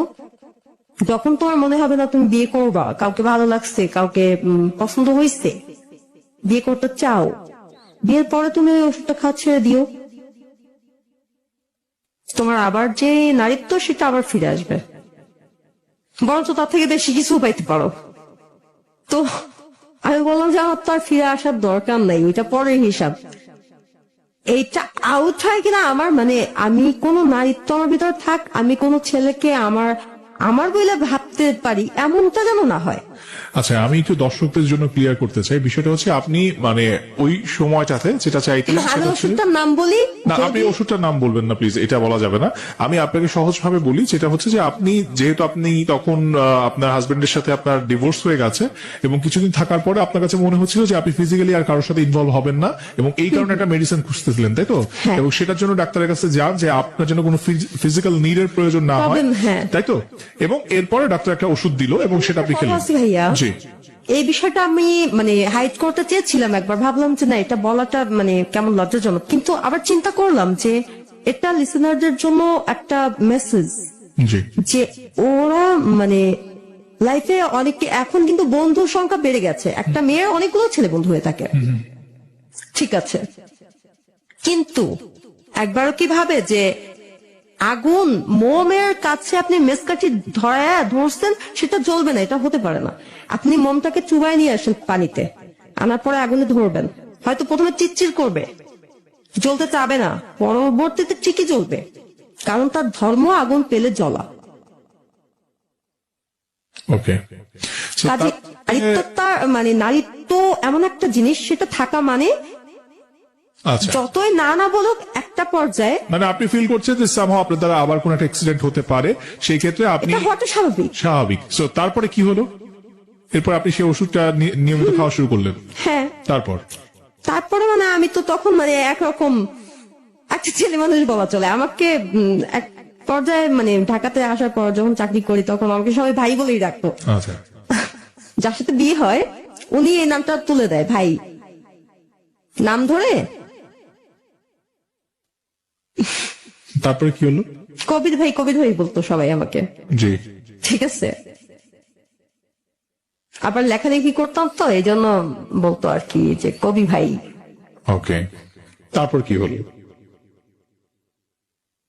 তো আমি আম্মুকে বললাম, আম্মু আমি বসে থাকবো কেন, কিছু একটা করি। প্রতিবন্ধীর মতো হাত পা নিয়ে বসে থাকাটা আমার ভালো লাগে না, ঢাকা চলে যাই। তো চলে আসলাম। আসার পরে আমার একটা সিঙ্গার বান্ধবী ছিল, জি, দিশা নাম, ওর সাথে রুম শেয়ার করি। এই দেখেন ঢাকা শহরে আরেকটা ব্যাপার আছে যে একটা সিঙ্গেল মেয়েকে কেউ বাসা দিতে চায় না। এটা ছেলেদের ক্ষেত্রেও আছে এই প্রবলেমটা। তারপরে কি হলো? একটা ছেলে বন্ধু বাসায় গিয়ে থাকতে পারে, জি, মেয়েটা কোথায় যাবে? ওকে, একটা ছেলে সারাটা রাত যদি হাঁটতে হাঁটতে বা কোথাও বৈশাখ মানে সিকিউরিটির ব্যাপারটা ব্যাপার নেই, ওকে, হ্যাঁ, সে মারামারিও করতে পারবে। ওকে, একটা মেয়ে কি করবে? ওকে, তারপর তো ওর সাথে কিছুদিন থাকি আর এদিকে চাকরি খুঁজি। তো একজনের মারফতে ও মানে এখন আমার যিনি হাজবেন্ড ওনার সাথে পরিচয়টা হয়। উনি একটা মিডিয়া লাইনেই আছেন। জি, ওনার নাম হচ্ছে রহমান। ওকে, তো ওনার সাথে পরিচয়টা হয়, খুব সম্মানীয় একজন ব্যক্তি, তো সিনিয়র পার্সন, জি, বয়সে মানে কাজে কর্মে সমস্ত দিকই সবার শ্রদ্ধা মানে পাওয়ার মতো একজন, ওকে, সবারই শ্রদ্ধা ভালোবাসা পাওয়ার মতো একটা লোক। আচ্ছা, চরিত্র মানে সমস্ত দিকে সে অনেক গুণ। তো ওনার সাথে পরিচয় হওয়ার পরে ওনার অফিসে চাকরি নেই, নেওয়ার পরে সেখানে চাকরি করতে থাকি।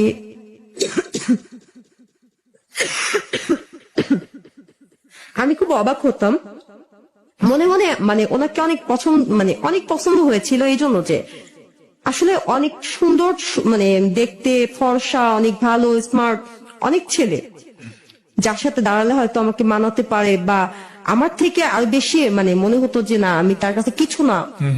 এমনও বিশাল একটা ভালো ভালো বডি ফিটনেস ছেলেরা আমার সামনে এসে আমাকে প্রপোজ করেছে। আমি হাইসে উড়া দিচ্ছি, কারণ আমার তো মানে ওরকম কোনো ইয়া নেই, ফিল নেই।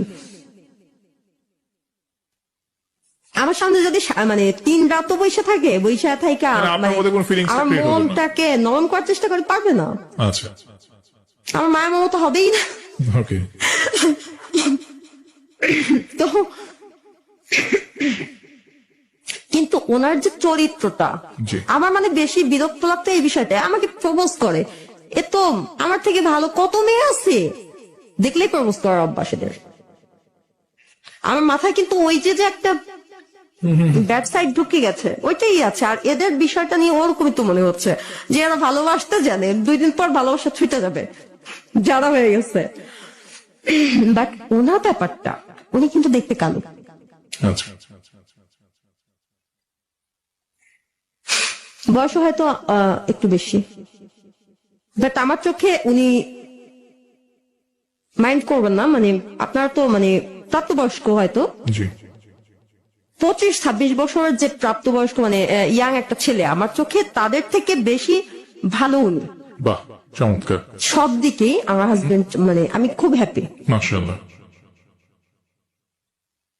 তো আমি অবাক হতাম এটা দেখে যে উনি, আমি এক জায়গায় বসে দেখা যাচ্ছে 2 দিন 3 দিন হয়ে যাচ্ছে, আরো লোকজন আসছে যাচ্ছে, বাট উনিও বসা আমিও বসা, সবাই আমার দিকে কাজ ফেলে হয়তো তাকায় ছিল অনেকক্ষণ, বাট আমি খেয়াল করছি। কিন্তু উনি ফোন করেও তাকাইতো না। কথা হচ্ছে ইজিলি কথা বলতেছি, কোনো ব্যাপার না। আর তখন তো আমি দেখতে সেরকম ছিলাম, বাট এখন আমার মানে মাথা টাথা ফাইটে গেছে, অনেক কিছু হয়েছে আমার লাইফে, সেগুলো থেকে আমি সব দিকে ভেঙে গেছি। আর যার গায়ে এভাবে করে অত্যাচার করা হয়, গরম ডাউল ঢেলে দেওয়া হয়, উত্তানো ডাউলটা আমার মাথার উপর ঢেলে দিছে।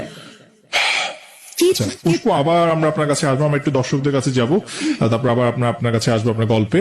বন্ধু যারা শুনছেন, জাগো এফএম 94.4 চলছে প্রণব লাভ স্টোরি। আজকের গল্পটা কিন্তু পুষ্প, এবং পুষ্প এসেছে আমাদের এই ঢাকা শহরের একটি জায়গা থেকে, এবং সে কিন্তু একজন হাউস ওয়াইফ।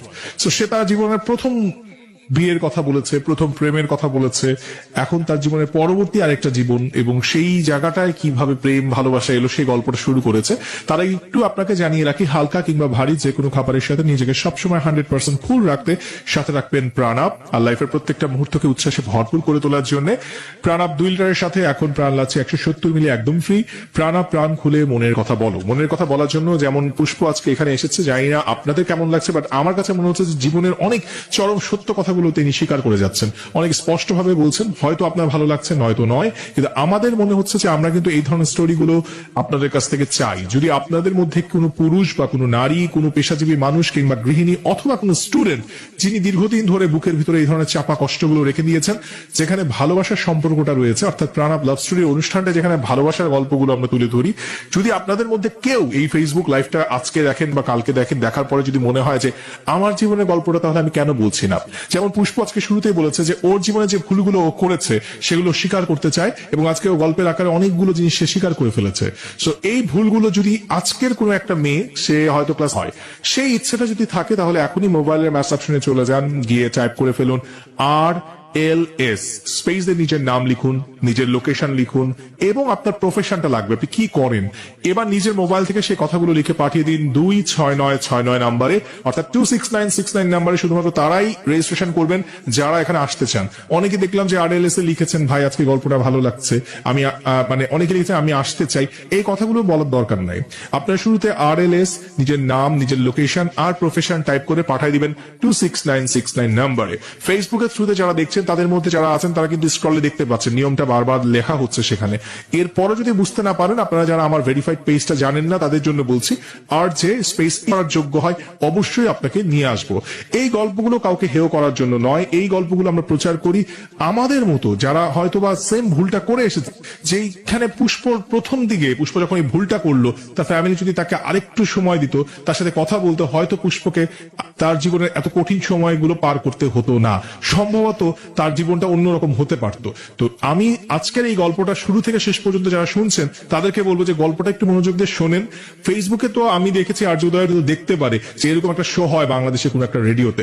আমরা কিন্তু সেই মানুষটার থেকেও বরং এটাকে আড়াল করে রাখা, যে এই ধরনের বিষয়গুলো হতে পারে, তাকে যদি না জানতে দেওয়া হয়, তাহলে হয়তো বা তার কিউরিয়াসিটি থেকে এর চেয়েও ভয়ঙ্কর কাজ করে আসবে, হয়তো কোনোদিন সাহস পাবেন আপনাকে বলবার। সো তার সাথে, আপনার সন্তানের সাথে, আপনার ছোট ভাই বোনের সাথে বিষয়গুলো শেয়ার করেন। এটা এমন কোনো বিষয় নয় যেখানে আমরা এটা মানুষের সামনে তুলে ধরা যাবে না। যদি সেটা হতো তাহলে নিশ্চয়ই জাগো এফএম 94.4 এই অনুষ্ঠানটা প্রচার হতো না। সো যারা তোমরা দেখছো আমার লাইফটা, তোমাদের কাছে ধন্যবাদ যে আমি কিছুক্ষণ আগে বলার পরে একটা বাজে কমেন্ট তো তোমরা আর করছো না, এটার জন্য আমি কৃতজ্ঞ আমার লিসনারদের কাছে। বাকিদের উদ্দেশ্যে বলবো যে আপনারা যারা লাইফটা দেখছেন, প্লিজ, আমাদের হাতে সময় আছে আর 25 মিনিট। এই 25 মিনিটে প্রত্যেকে একটা ছোট্ট দায়িত্ব কাঁধে নেন, সেটা হচ্ছে আপনি ভিডিওটা দেখার আগে 10টা গ্রুপে শেয়ার করেন। 10টা করে গ্রুপে প্রত্যেকে যদি শেয়ার করেন, এই ভিডিওটা প্রচুর শেয়ার হয়ে যাবে। যে পেজ থেকে দেখছেন সেখান থেকেই আপনি 10টা টাইমলাইনে শেয়ার করেন, 10 জন ফ্রেন্ডকে সাথে শেয়ার করেন, 10টা গ্রুপে শেয়ার করেন। এই শেয়ারটা দরকার, ভীষণ দরকার। আমরা হয়তো কিছু রাত জাগা মানুষ এখন অনুষ্ঠানটা দেখছি, বাকি মানুষগুলো কালকে দেখবে, নয়তো পরশু দেখবে, কিন্তু ভিডিওটা যদি শেয়ার না হয় দেখবে কি করে? তাই তোমাকে বলছি, তোমার জানাশোনা বিভিন্ন গ্রুপে, বিভিন্ন পেজে ভিডিওটা শেয়ার করে ফেলো। হয়তো পুষ্পর মতো এই ঘটনা তোমার আমার কারো না কারো ঘটবে, কেউ না কেউ ঘটাচ্ছে, হয়তো আমার ছোট ভাই, নয়তো তোমার ছোট বোন, কিন্তু আমরা চাই না তাদের জীবনটাও পুষ্পর মতো নষ্ট হয়ে যায়। আমরা যাই পুষ্পর কাছে, শুনি তারপর কি হলো। তো তারপর মানে তাকে আমি মানে এটা ফলো করতাম যে লোকটা তো একদমই অন্যরকম একটা চরিত্রের লোক, খুবই চরিত্রবান। তার সামনে আমি কেন, যে কোনো মেয়ে বসে থাকলে দেখা যাচ্ছে যে কোনো পরি এসে বসে থাকলেও সে একটা বাজে নজরে তাকাচ্ছে না, তাকাবে না। অন্যরকম একটা লোক। তো কাজের ভিতরে এতটা মনোযোগী, কাজকে এতটা প্রধান মনে করে, সে তার প্রফেশনের জন্য তার জীবনও যদি চলে যায়, নো প্রবলেম, সেটা কেয়ার করা না।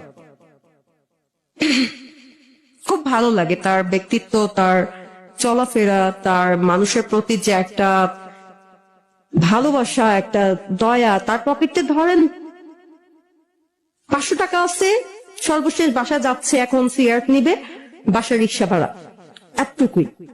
এই 500 টাকা উনি হয়তো দেখা গেছে একজন অসহায় লোক আসছে, ব্যাস উনার পকেট একদম ঝাইরা, হ্যাঁ 10 টাকা হয়তো লাগবে না যে রিক্সা ভাড়াটা নিতে হবে, যাইতে হবে আমার বাসা অব্দি। 31টা টাকা আর 14 টাকা বা 15 টাকা দিয়ে একটা সিগারেট নিতে হবে, এতটুকু উনি রাখার কথাটা আমার মনে থাকে না, এমন একটা লোক। তো এমন করে ঝাইরা দেওয়ার পরে তখন যখন রিক্সা ভাড়া দেওয়ার সময় দেখে যে না টাকা শেষ, তখন বাসায় ফোন করে বলে বাসা থেকে কাউকে টাকা দিয়ে লিফটের নিচে একটু নাইম আসতে বলো। আচ্ছা, আর দারোয়ানকে বলা যায় যে ওনার যাইতে দিও না, একটু বসাও, টাকা আসতেছে। ঠিক আছে, তো এরকম একটা লোককে শ্রদ্ধা, ভক্তি সমস্ত স্থানে দিতে দিতে একটা পর্যায়ে তাকে ভালোবাসার স্থানে কখন নিয়ে এসেছিলাম আমি নিজেও জানি না। ওকে, মুগ্ধ হয়ে যেতাম তাকে দেখতে। তার লাইফস্টাইলটা অন্যরকম একটা ব্যাপার। বাহ, এত মানে সে 3টা বাড়ির মালিক, মানে একদমই কোটিপতি একটা লোক। তাকে দেখলে মনে করবেন কি জানেন, গ্রাম থেকে মনে হয় আজকে এসেছে। আচ্ছা, না তার মানে যে এটা যে না সে দেখতে হাবা হাবা না, তা না।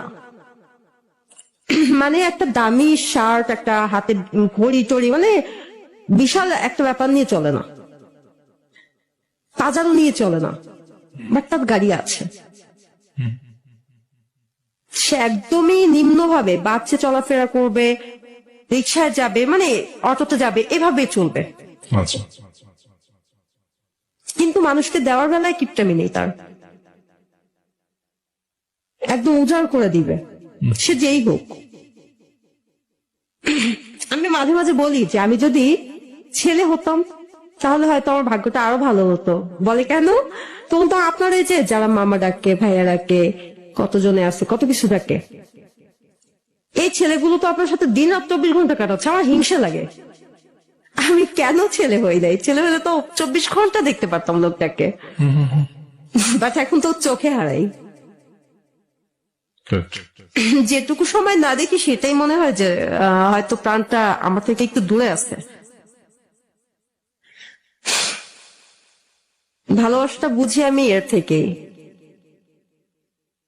আমি একবার মাথা ফেটে গিয়েছিল, তারপর অনেকবার আমি অসুস্থ হয়ে পড়েছিলাম, মাথা ঘুরে পড়ে, মানে একটা অ্যাক্সিডেন্ট হয়, যেভাবেই হোক একটা অ্যাক্সিডেন্ট হয়ে যায়।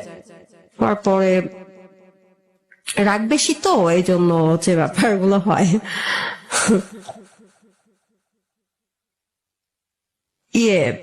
উনি ওনার কাজকর্ম, যে মানুষটা কাজ দেখে একটা সেকেন্ডের জন্য, ওনার কিন্তু আরেকটা ওয়াইফ আছে, ওনার একটা সন্তানও আছে, মানে উনি আরেকজন ওয়াইফ আছেন। মানে এটা কি আপনি জানতেন? জানতাম। আসলে আমার তো দুনিয়াতে একরকম সে ছাড়া কেউ নেই বললেই চলে। আচ্ছা, এই জায়গাটায় তাহলে বিয়েটা আমাকে যখন না হয়- পুষ্প, এবার তাহলে আমাকে কিছু প্রশ্ন করতে হবে। মানে এটা আপনি কি তাকে তার সাথে আপনার পরিচয়টা কাজ করতে গিয়ে? পরিচয়টা তো কাজ করতে গিয়ে আচ্ছা। ভালো লাগে, সেটা কিন্তু আমি ভিতরেই রেখেছেন বলিনিটা। আচ্ছা, এটা বলেছেন কতদিন পরে? আমি বলিনি, সেও কিন্তু আমাকে হয়তো পছন্দ করতো, পরে আমি জানতে পেরেছি, কিন্তু সেও বুঝতে দিত না, চোখের ফাঁকেও বুঝতে, মানে আমি তার চোখের চাহনিতেও এক বিন্দু বুঝতে পারিনি কোনোদিন। আচ্ছা, কিন্তু আপনার এই যে সে বিবাহিত, এই ব্যাপারটা জানার পরে কি বিয়ে করেছেন, নাকি যে বিয়ে করার পরে জেনেছেন? আগেই জানতাম, আগে প্রথম জানতেন? থেকেই জানতাম। আপনি প্রথম থেকে জানতেন যে উনি ম্যারিড? আচ্ছা, তারপরে কে আগে বললো বিয়ের কথা? বলি তো, এক সময় আমি অসুস্থ হয়ে পড়ি, আমার বাম সাইডের কিডনিটা মানে ইয়া হয়, দুর্বল হয়ে যায়। পরীক্ষা করতে উনি নিয়ে দৌড়ায়, তো ডাক্তার ওনার সামনে, উনি আর আমি তো আর কেউ নেই যে উনি তাকে ভিতরে রেখে আমাকে মানে ধরতে বলতে, সে বাইরে দাঁড়াবে, তা তো না। ডাক্তার বলতেছে যে কি হয়? তো বলতেছে আমরা একসাথে, ও আমার অফিসে চাকরি করে, ছোট বোনও বলতে পারেন, ছোট একটা ভালো বন্ধু বলতে পারেন, ওরে ভাই বলেই সবাই ডাকে। ও মানে একটা ছেলেদের মতোই আমাদের সাথী ভাই। তো বলতেছে মানে ওই যে কোন ছেলে আমাকে পটাইতে পারে না, এই জন্য ভাই বলে ডাকা শুরু করছে। তো ওনার সামনে বলতেছে যে দেখেন, আপনাকে ডিরেক্টলি বলতেছি না, আপনি একটু বুঝে নেওয়ার চেষ্টা করেন, আপনি কি এমন কিছু আহ সেবন করেন বা এমন কিছু একটা ব্যবহার করেছেন কখনো যেটা আপনার লাইফের কোনো একটা অংশ মানে ধ্বংস করার জন্য, কোনো কিছু শেষ করে দেওয়ার জন্য? হ্যাঁ। বললো কেন, ছেলে মেয়ে আছে? আমি বললাম হ্যাঁ 2টা ছেলে আছে, বাট উনি কি হয়েছে, চলে গেছে? বললাম না, মারা গেছে।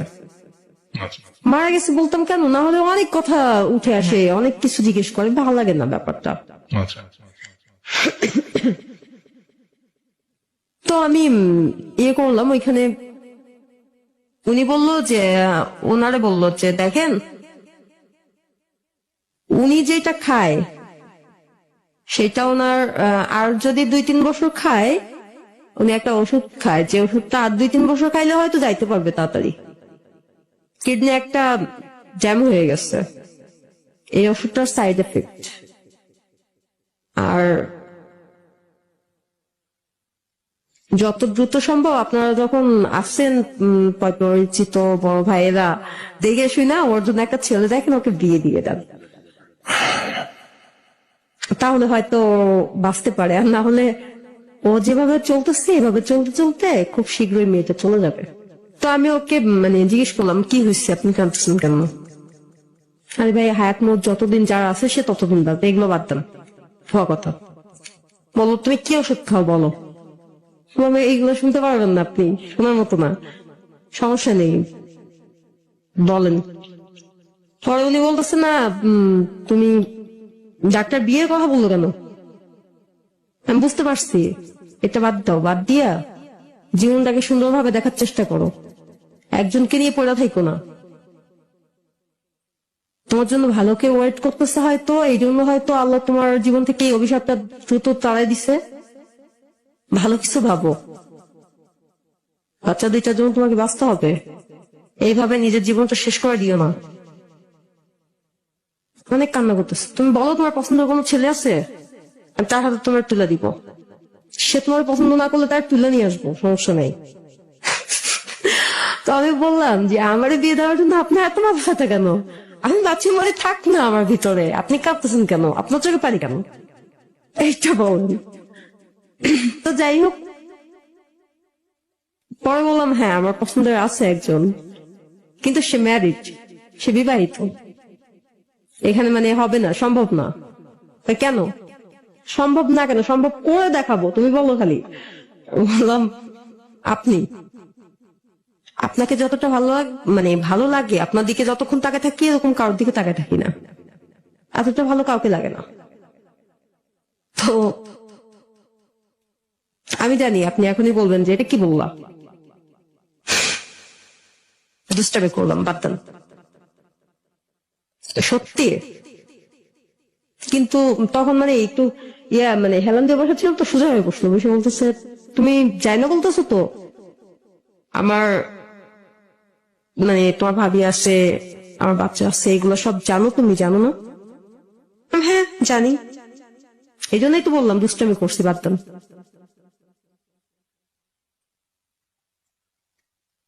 দেখো, হয়তো তোমাকে আমার ভালো লাগে, মনে মনে ভালো লাগতো, আমি কখনো প্রকাশ করি নাই, এই জন্য যে তুমি ভাবতে পারো আমি তোমার সুযোগের মানে সুযোগটা নিলাম, সেটা যেন না হয়, ভুল না বুঝো তাই। সবসময় পাশে ছিলাম, আছি, থাকবো। তো এইভাবে একটা পর্যায়ে আমি বললাম যে না, আমি যদি বিয়ে তো করবো না ভেবেছিলাম, যদি বিয়ে হয় তাহলে আমি আপনাকে বিয়ে করবো, এছাড়া আমি কাউকে বিয়ে করবো না। এটা কিভাবে বলেন আপনি? যে তার একজন ওয়াইফ আছে, তার সন্তান আছে, আপনি একজন মেয়ে হয়ে এই কথাটা তাকে কিভাবে আস্ক করলেন যে, বা বলছেন যে আমি যদি বিয়ে করি আপনাকেই করবো? মানে তার তো একটা সংসার আছে, সেই মেয়েটার কথা কি আপনার একবার মনে হলো না, বা সেই ওয়াইফের কথা কি হ্যাঁ, মনে হয়েছে। তাহলে কেন আপনি বললেন এই কথা?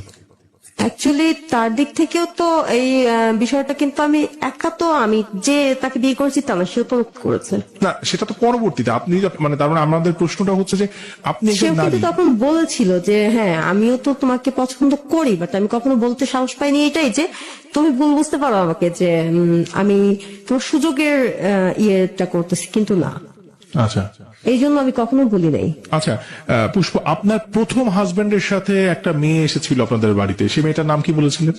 কলি। কলি। কলি আর পুষ্পর মধ্যে তাহলে ডিফারেন্সটা কোথায় হলো? কলি এলো এবং কলি কিন্তু পুষ্পর হাজবেন্ডের সাথে থেকে গেল একটা রাত, এবং সে তার জায়গাটা দখল করে নিল, বা বলতে পারেন তার জন্যই মূলত আপনাদের সম্পর্কটা হ্যাঁ, ভেঙে গেল। ডিফারেন্সটা কোথায় এবার আমি বলি। হ্যাঁ, পার্থক্যটা এখানেই যে ওনার বাচ্চাটার কেমন আছে, কখন কি করতেছে কিনা, বা তার তার পড়াশোনা ঠিকভাবে চলছে কিনা, সে অসুস্থ কিনা, তার ওয়াইফ কেমন আছে, এই কথাগুলা আমি সবসময় জিজ্ঞেস করি, কেয়ার করার চেষ্টা করি। এমনকি আমি এভাবে বলেছি যে আপনি যদি পরিচিত কেউ একজন পরিচয় করা দেন, যে আমি তার হাতে বাসার বাজারগুলো, আপনি যে টাইমটা নষ্ট করবেন বাজারের ক্ষেত্রে, বাসা থেকে যে লিস্টটা দিবে ওই লিস্টটা আপনি আমাকে দিয়ে দিবেন, আমি বাজার টাজার করলাম, আমার সময়টা কাটলো, অন্য কারোর হাতে দিয়ে দিলাম, সে নিয়ে গেল। বাট সে আমাকে, মানে আমি অসুস্থ দেখে হয়তো আমাকে দিয়ে বাইরে তেমন একটা পাঠায় না। কিন্তু তাদের জন্য আমি কিন্তু নিজের চোখে নিজে একটা অপরাধী তার কাছে, যে জন্য আমার সত্যিই খুব লজ্জা লাগে যে এটা আমি আসলে তার কাছে তো অপরাধী। ওই মহিলাটা তো কোনো অন্যায় করেনি, কিন্তু সত্য বলতে এই লোকটা ছাড়া না পৃথিবীতে আমি, মানে পুরুষ ছেলেরা মানে তারা পুরুষত্ব আছে বলেই পুরুষ, হ্যাঁ, মেয়েরা নারীত্ব আছে বলেই নারী, কিন্তু মানুষ আমি দেখি না। আমি লোকটার ভিতরে মনুষ্যত্ব দেখেছি। আচ্ছা, আমি একটা মানুষকে ভালোবেসেছি। তো মানে আপনার কি তাকে ভালো যখন বাসলেন, তখন কি আসলে আপনার মাথার মধ্যে কি ছিল যে আপনাকে আঁকড়ে ধরে বাঁচতে হবে তাকে, এরকম কিছু যে তাকে আমার প্রয়োজন? বিকজ আমার কথা হচ্ছে যে সে তার ওইখানে ঠিক রেখে, তার ফ্যামিলি ঠিক রেখে, আমি আজ অব্দি সে যখন বলেছে, মানে আমি এখন তার জন্য পাগল হয়ে আছে, তাকে একটা পলক দেখতে চাই, সে জাস্ট যদি তার সন্তানের কথা বলে না, যে ফোন দিছে এখন বাসায় যেতেই হবে, বলছে আমি কি আসবো, এসে দেখা করে যাবো, আমি বললাম না, আমার কিন্তু বুক ফেটে যাচ্ছে, তারপর আমি কখনো বলি না, আমি বলি না বাসায় চলে যাবো, কালকে ঠিক আসবেন তো, আমি হয়তো এতটুকু বায়না ধরি, একটু আমি এবার কালকে ওই জায়গাটায় যাই, ওইভাবে বলি। পুষ্প আমি একটু ওখানে যাই, যে তারপরে বিয়ের কথা হলো আমি তাদের থেকে কখনো কেড়ে নিতে চাই না। আচ্ছা, এটা তো আপনি বলছেন, কিন্তু আপনি যদি একবার ওই জায়গাটায় বসেন, এটা কি আসলে হয়? সম্ভব না। আমি তো নিজেই বলি যে আমি তার কাছে অপরাধী। তো ওই জায়গাটায় আমরা একটু ফিরে যাই, ওই সময়টা 5 বছর আগে। তো তারপরে আপনি ও তো সেটা করেনি, ও তো আমার সাথে বিট্রে করছে, মিথ্যে বলছে। আচ্ছা, না আমি আপনার ও তো বিয়ে করে আনেনি। আচ্ছা, আমি আপনার সাথে যেটা বলতে চাচ্ছি সেটা হচ্ছে যে আপনি এবার এই ভদ্রলোকের সাথে বিয়ে নিয়ে কথা হলো দুজনের মধ্যে, যে এটা কেন করা হয়েছে? একটা মানুষের জীবন বাঁচানোর ক্ষেত্রে। আমি তো অন্য কোনো কারোর ভিতরে মনুষ্যত্বটা যে, মানে সে ভালোবাসার কথা আমাকে বলতেছে, কালকে যে মানে বিপরীতটা করবে না, ও তো বলেছিল ওরকমটা হবে না, তার বিশ্বাস কি? আচ্ছা, ওকে। কিন্তু এই লোকটার ভিতরে ওরকম কিছু দেখি নাই, নিঃস্বার্থ ভাবে, শুধু আমাকে না সবাইকে দেখতেছে নিঃস্বার্থ ভাবে ভালোবাসে। তাহলে কি আমরা ধরে নিব যে আপনি তার অর্থকে ভালোবেসেছিলেন? কখনোই না। আচ্ছা। এটা সেও বলতে পারবে না। আচ্ছা, তার মানে আপনি মানুষটাকে ভালোবেসেছেন। হ্যাঁ।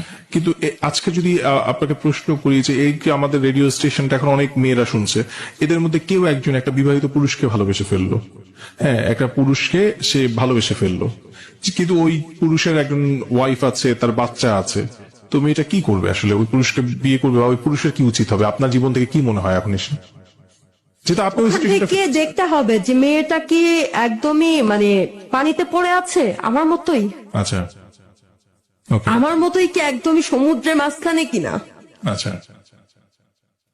তার মানে আপনি সিচুয়েশনটাকে ফ্যাক্ট বলছেন, তার মানে আপনি যে পরিস্থিতিতে পড়েছিলেন সেখান থেকে আপনার একটা মানুষকে প্রয়োজন ছিল যাকে ধরে আপনি টিকে থাকবেন, যাকে ধরে আপনি বাঁচবেন, এবং সেই কারণেই তিনি বিবাহিত হওয়া সত্ত্বেও আপনি তাকে বিয়ে করেছিলেন। Is it? আর তার ব্যক্তিত্ব, না, তার ব্যক্তিত্ব মানে আমি বলেছি যে সমস্ত কিছু যদি আপনি মানে- আপনার সিচুয়েশন যদি ডিফারেন্ট হতো, আপনার যদি আগে বিয়ে না হতো এবং আপনার যদি পরিস্থিতি এরকম না হতো, আপনি কি জেনে শুনে একজন বিবাহিত পুরুষকে বিয়ে করতেন কিনা? আমার প্রশ্ন হচ্ছে এটা। তাকে ভালোবেসেছি, কাজেই বিবাহিত বলতে আমি কখনোই তাকে বলি নাই যে দেখেন বিবাহিত পুরুষ যে দ্বিতীয় বিয়ে করতে পারবে না, সেটা কিন্তু না।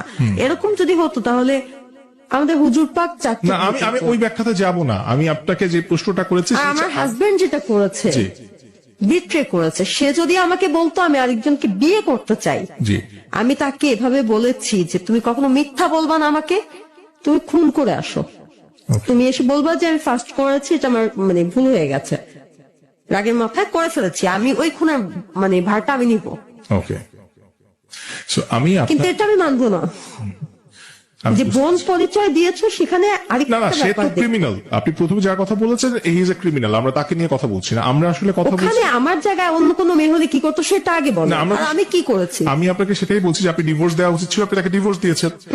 কি আপনি তো ডিভোর্স ওইখানে দিয়েছেন? সিনক্রেট করতো ফার্স্ট, না, সেটা তো যার যার ব্যক্তিত্বের ব্যাপার, বাট আমাদের প্রশ্ন হচ্ছে আমি যেহেতু কিন্তু সেটা করিনি। আপনি পরবর্তীতে, আমি পুরো ঘটনা শোনার পরে শেষে গিয়ে আমি যেখানে থমকে দাঁড়িয়েছি সেটা হচ্ছে যে আপনি একজন বিবাহিত পুরুষকে বিয়ে করেছেন, তার ওয়াইফ আছে, তার সন্তান আছে। এইবার একটু ওই জায়গাটা চলে আসবো যে এই যে তারা যখন প্রথম জানলো বা তিনি কিভাবে বিয়েটা হলো মানে আপনাদের মধ্যে, প্রথমে তো কথা হলো যে তিনি জানেন না, তখনও জানতেন না, তখনও জানতেন? উনি জানে না, বাবা জানে না, আচ্ছা, মানে এখনো জানে না, জানে না, মানে আজকে অব্দি জানে না? জানে না। কতদিন হয়েছে বিয়ে হয়েছে? আমার এই মুখোশের আড়ালে বসে এই জন্যই। আচ্ছা, কতদিন হয়েছে বিয়ে হয়েছে আপনার? বিয়েটা হয়েছে কতদিন? বছর 3-4। 3-4 বছর হয়ে গেছে বিয়ে হয়েছে। আপনার হাজবেন্ডের প্রথম স্ত্রী এখনো পর্যন্ত জানে না। আপনি কি এটা জানেন যে প্রথম স্ত্রী মানে থাকা সত্ত্বে আরেকটা বিয়ে করা যে ক্রাইম, মানে তার অসম্মতি ছাড়া, এটা কি আপনি জানেন? তো আপনি এতক্ষণ যে ভদ্রলোককে নিয়ে আমাদের সাথে কথা বলছিলেন, আমরা খুব ভালো লাগছিল কথাগুলো শুনতে, যে আপনি বলছিলেন যে তিনি একটা ডিফারেন্ট টাইপের মানুষ, এবং খুব ভালো লাগছিল যে, তো এই অবস্থায় তিনি তার প্রথম স্ত্রীকে না জানিয়ে গত 3-4 বছর ধরে আপনার সাথে সম্পর্ক মেনটেন করে যাচ্ছেন, এবং এটা একটা বিবাহিত সম্পর্ক আপনি বলছেন। কি কমিটমেন্ট আপনাদের মধ্যে, মানে যে যিনি জানেন না, এটা কারণটা কি? কারণটা হচ্ছে এক হচ্ছে বাসা একই এলাকায় বা পাশাপাশি বলা চলে, এরকম একটা ব্যাপার। আর দেখা যায় যে সপ্তাহের মধ্যে একদিন বা 10 দিনে মানে যদি কাজের চাপ পড়ে যায় তাহলে দেখা যায় 10 দিন 15 দিন হয়তো আমি তাকে একদিন দেখতে পাই কিনা বা তার সাথে 2 মিনিট বসে কথা বলতে পারি কিনা সন্দেহ। ওকে, আমি জোর করে তার থেকে টাইম নেই না। হ্যাঁ, আমার খুব মনে হয় যে না, কিন্তু তখন আমি চিন্তা করি না, আমি জোর করতে পারি না, সে তো আমার একার না, সে ফার্স্ট অন্য কারো, তারপরে যদি কিছুটা সময় পারে বের করতে, সেটা আমার জন্য। আমি কেড়ে নিয়ে আসিনি, ওকে। আমি জোর করে কেড়ে নিয়েই নি। কিভাবে মেনটেন করছেন উনি, মানে বিষয়টা, মানে আর আমি বলেছিলাম যে এটা না করার জন্য, বাট উনি আমাকে বারবার মানে ওনার কথা হচ্ছে আমাকে বিয়ে করতেই হবে, সেটা অন্য কাউকে হলেও। আচ্ছা, ওনাকেই করবো সেটা উনি বলে নাই। ওনার কথা হচ্ছে তুমি আর আমার নাম বাদ দিয়ে অন্য কারো নাম বলো। বললাম না, আমি দুষ্টামি করলাম, আপনার নাম বলছি, বাট আমি কাউকে পছন্দ করি না। তো আপনি একেবারে যেহেতু সময়ের শেষে চলে আসছি, আমরা আপনার কাছ থেকে আর কিছু পয়েন্ট জানতে চাবো। আপনার যে সন্তান দুজন আছে, তার সাথে এই ভদ্রলোকের সম্পর্ক কি, বা আপনার ফ্যামিলি কি, এটা মানে কাউকে না বললে কেউ বুঝবে না। আচ্ছা, আপনার ফ্যামিলি কি জানে পুরো ব্যাপারটা? আপনার মা, ভাই? হ্যাঁ, সবাই ব্যাপারটা জানে। আচ্ছা, জানলেও মানে তারা তাদের মতোই থাকে। আচ্ছা। তারা ব্যাপারটা কিভাবে নিচ্ছে যে আপনি পরের বিয়েটা করলেন এটাকে? তারা ওই প্রথম থেকে আমার মানে কোনো বিষয় নিয়ে আর তারা মাথা ঘামাবে না। একরকম আমি মৃত্যু সজ্জায় থাকলেও দেখতে আসে না। আচ্ছা, আর আপনার সন্তান দুটো তারা কি আপনার কাছে? আপনার দুটো সন্তান? হ্যাঁ, বড় ছেলেকে মাদ্রাসায় দিচ্ছে, ভর্তি করছে। তারপর মানে প্রতি সপ্তাহে নিয়ে আসি বাসায় বেড়াতে। ওকে। মাদ্রাসার কাছেই, মানে 5 মিনিট লাগে হচ্ছে রিক্সাতে, হেঁটে গেলে হয়তো 10 থেকে 15 মিনিট লাগে। আচ্ছা, মানে আপনার দুটো সন্তান আপনার কাছে আছে, এবং এদের যত যা কিছু লালন পালন এই টোটালটা আপনার বর্তমান যিনি হাজবেন্ড মানে কি বলবো, আমার হাতে কখন টাকা আছে কখন নেই এটা লোকটা কিভাবে বুঝে জানি না। আচ্ছা, হাতে টাকা শেষ হওয়ার আগেই সে তার ভাবে দিয়ে যায়, বাট আমি কখনোই, সে বলতে পারবে না। সে কিন্তু মানে শুনতেছে অলরেডি, সে কখনো বলতে পারবে না যে আমি লোভী বা আমি তার থেকে একটা সুতো চেয়েছি। বাহ। সে বলতে পারবে না। আমি জাস্ট তার থেকে বলেছি, মানে 2 মিনিট সময় চেয়েছি, যে সময়টা আমি জোর করেও চাইনি। বলেছি আপনি সব দিক সামলে আমার জন্য মানে 2 মিনিট সময় বের করার চেষ্টা করবেন। সেটা তাও অনুরোধ করে বলা আমার। আমি কারো থেকে তাকে জোর করে ছিলাই নেই নাই। আপনি কান্না করবেন না। আমার মনে হয় যে আপনি খুব চমৎকার ভাবে আজকে পুরো গল্পটা আমাদের সাথে শেয়ার করেছেন, অত্যন্ত সাহসিকতার সাথে। তো শেষটাও আমরা আশা করি যে অনেক সাহসিকতার সাথেই আমরা শেষ করতে পারবো। আপনার জীবনের পুরো গল্পটাই তো আজকে আমাদের সাথে আপনি শেয়ার করলেন, এবং জীবন যে কত রকমের প্রবাহ, কত রকমের বাঁক সেটা আমরা শুনলাম। এবং প্রথম জীবনে আপনি অনিচ্ছাকৃত ভাবে আপনার একটি বিয়ে হয়, রীতিমতো ফোর্স করেই, একটা সিনেম্যাটিক ওয়েতে আপনার বিয়ে হয়ে যায়।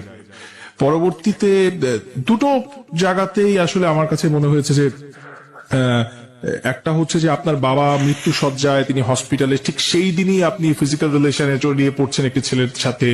এরপরে আপনি ফ্যামিলি থেকে চলে গেলেন। অ্যাকচুয়ালি আমি সব হারিয়ে তাকে পেয়েছি, তো এই জন্য এত বড় একটা অপরাধ।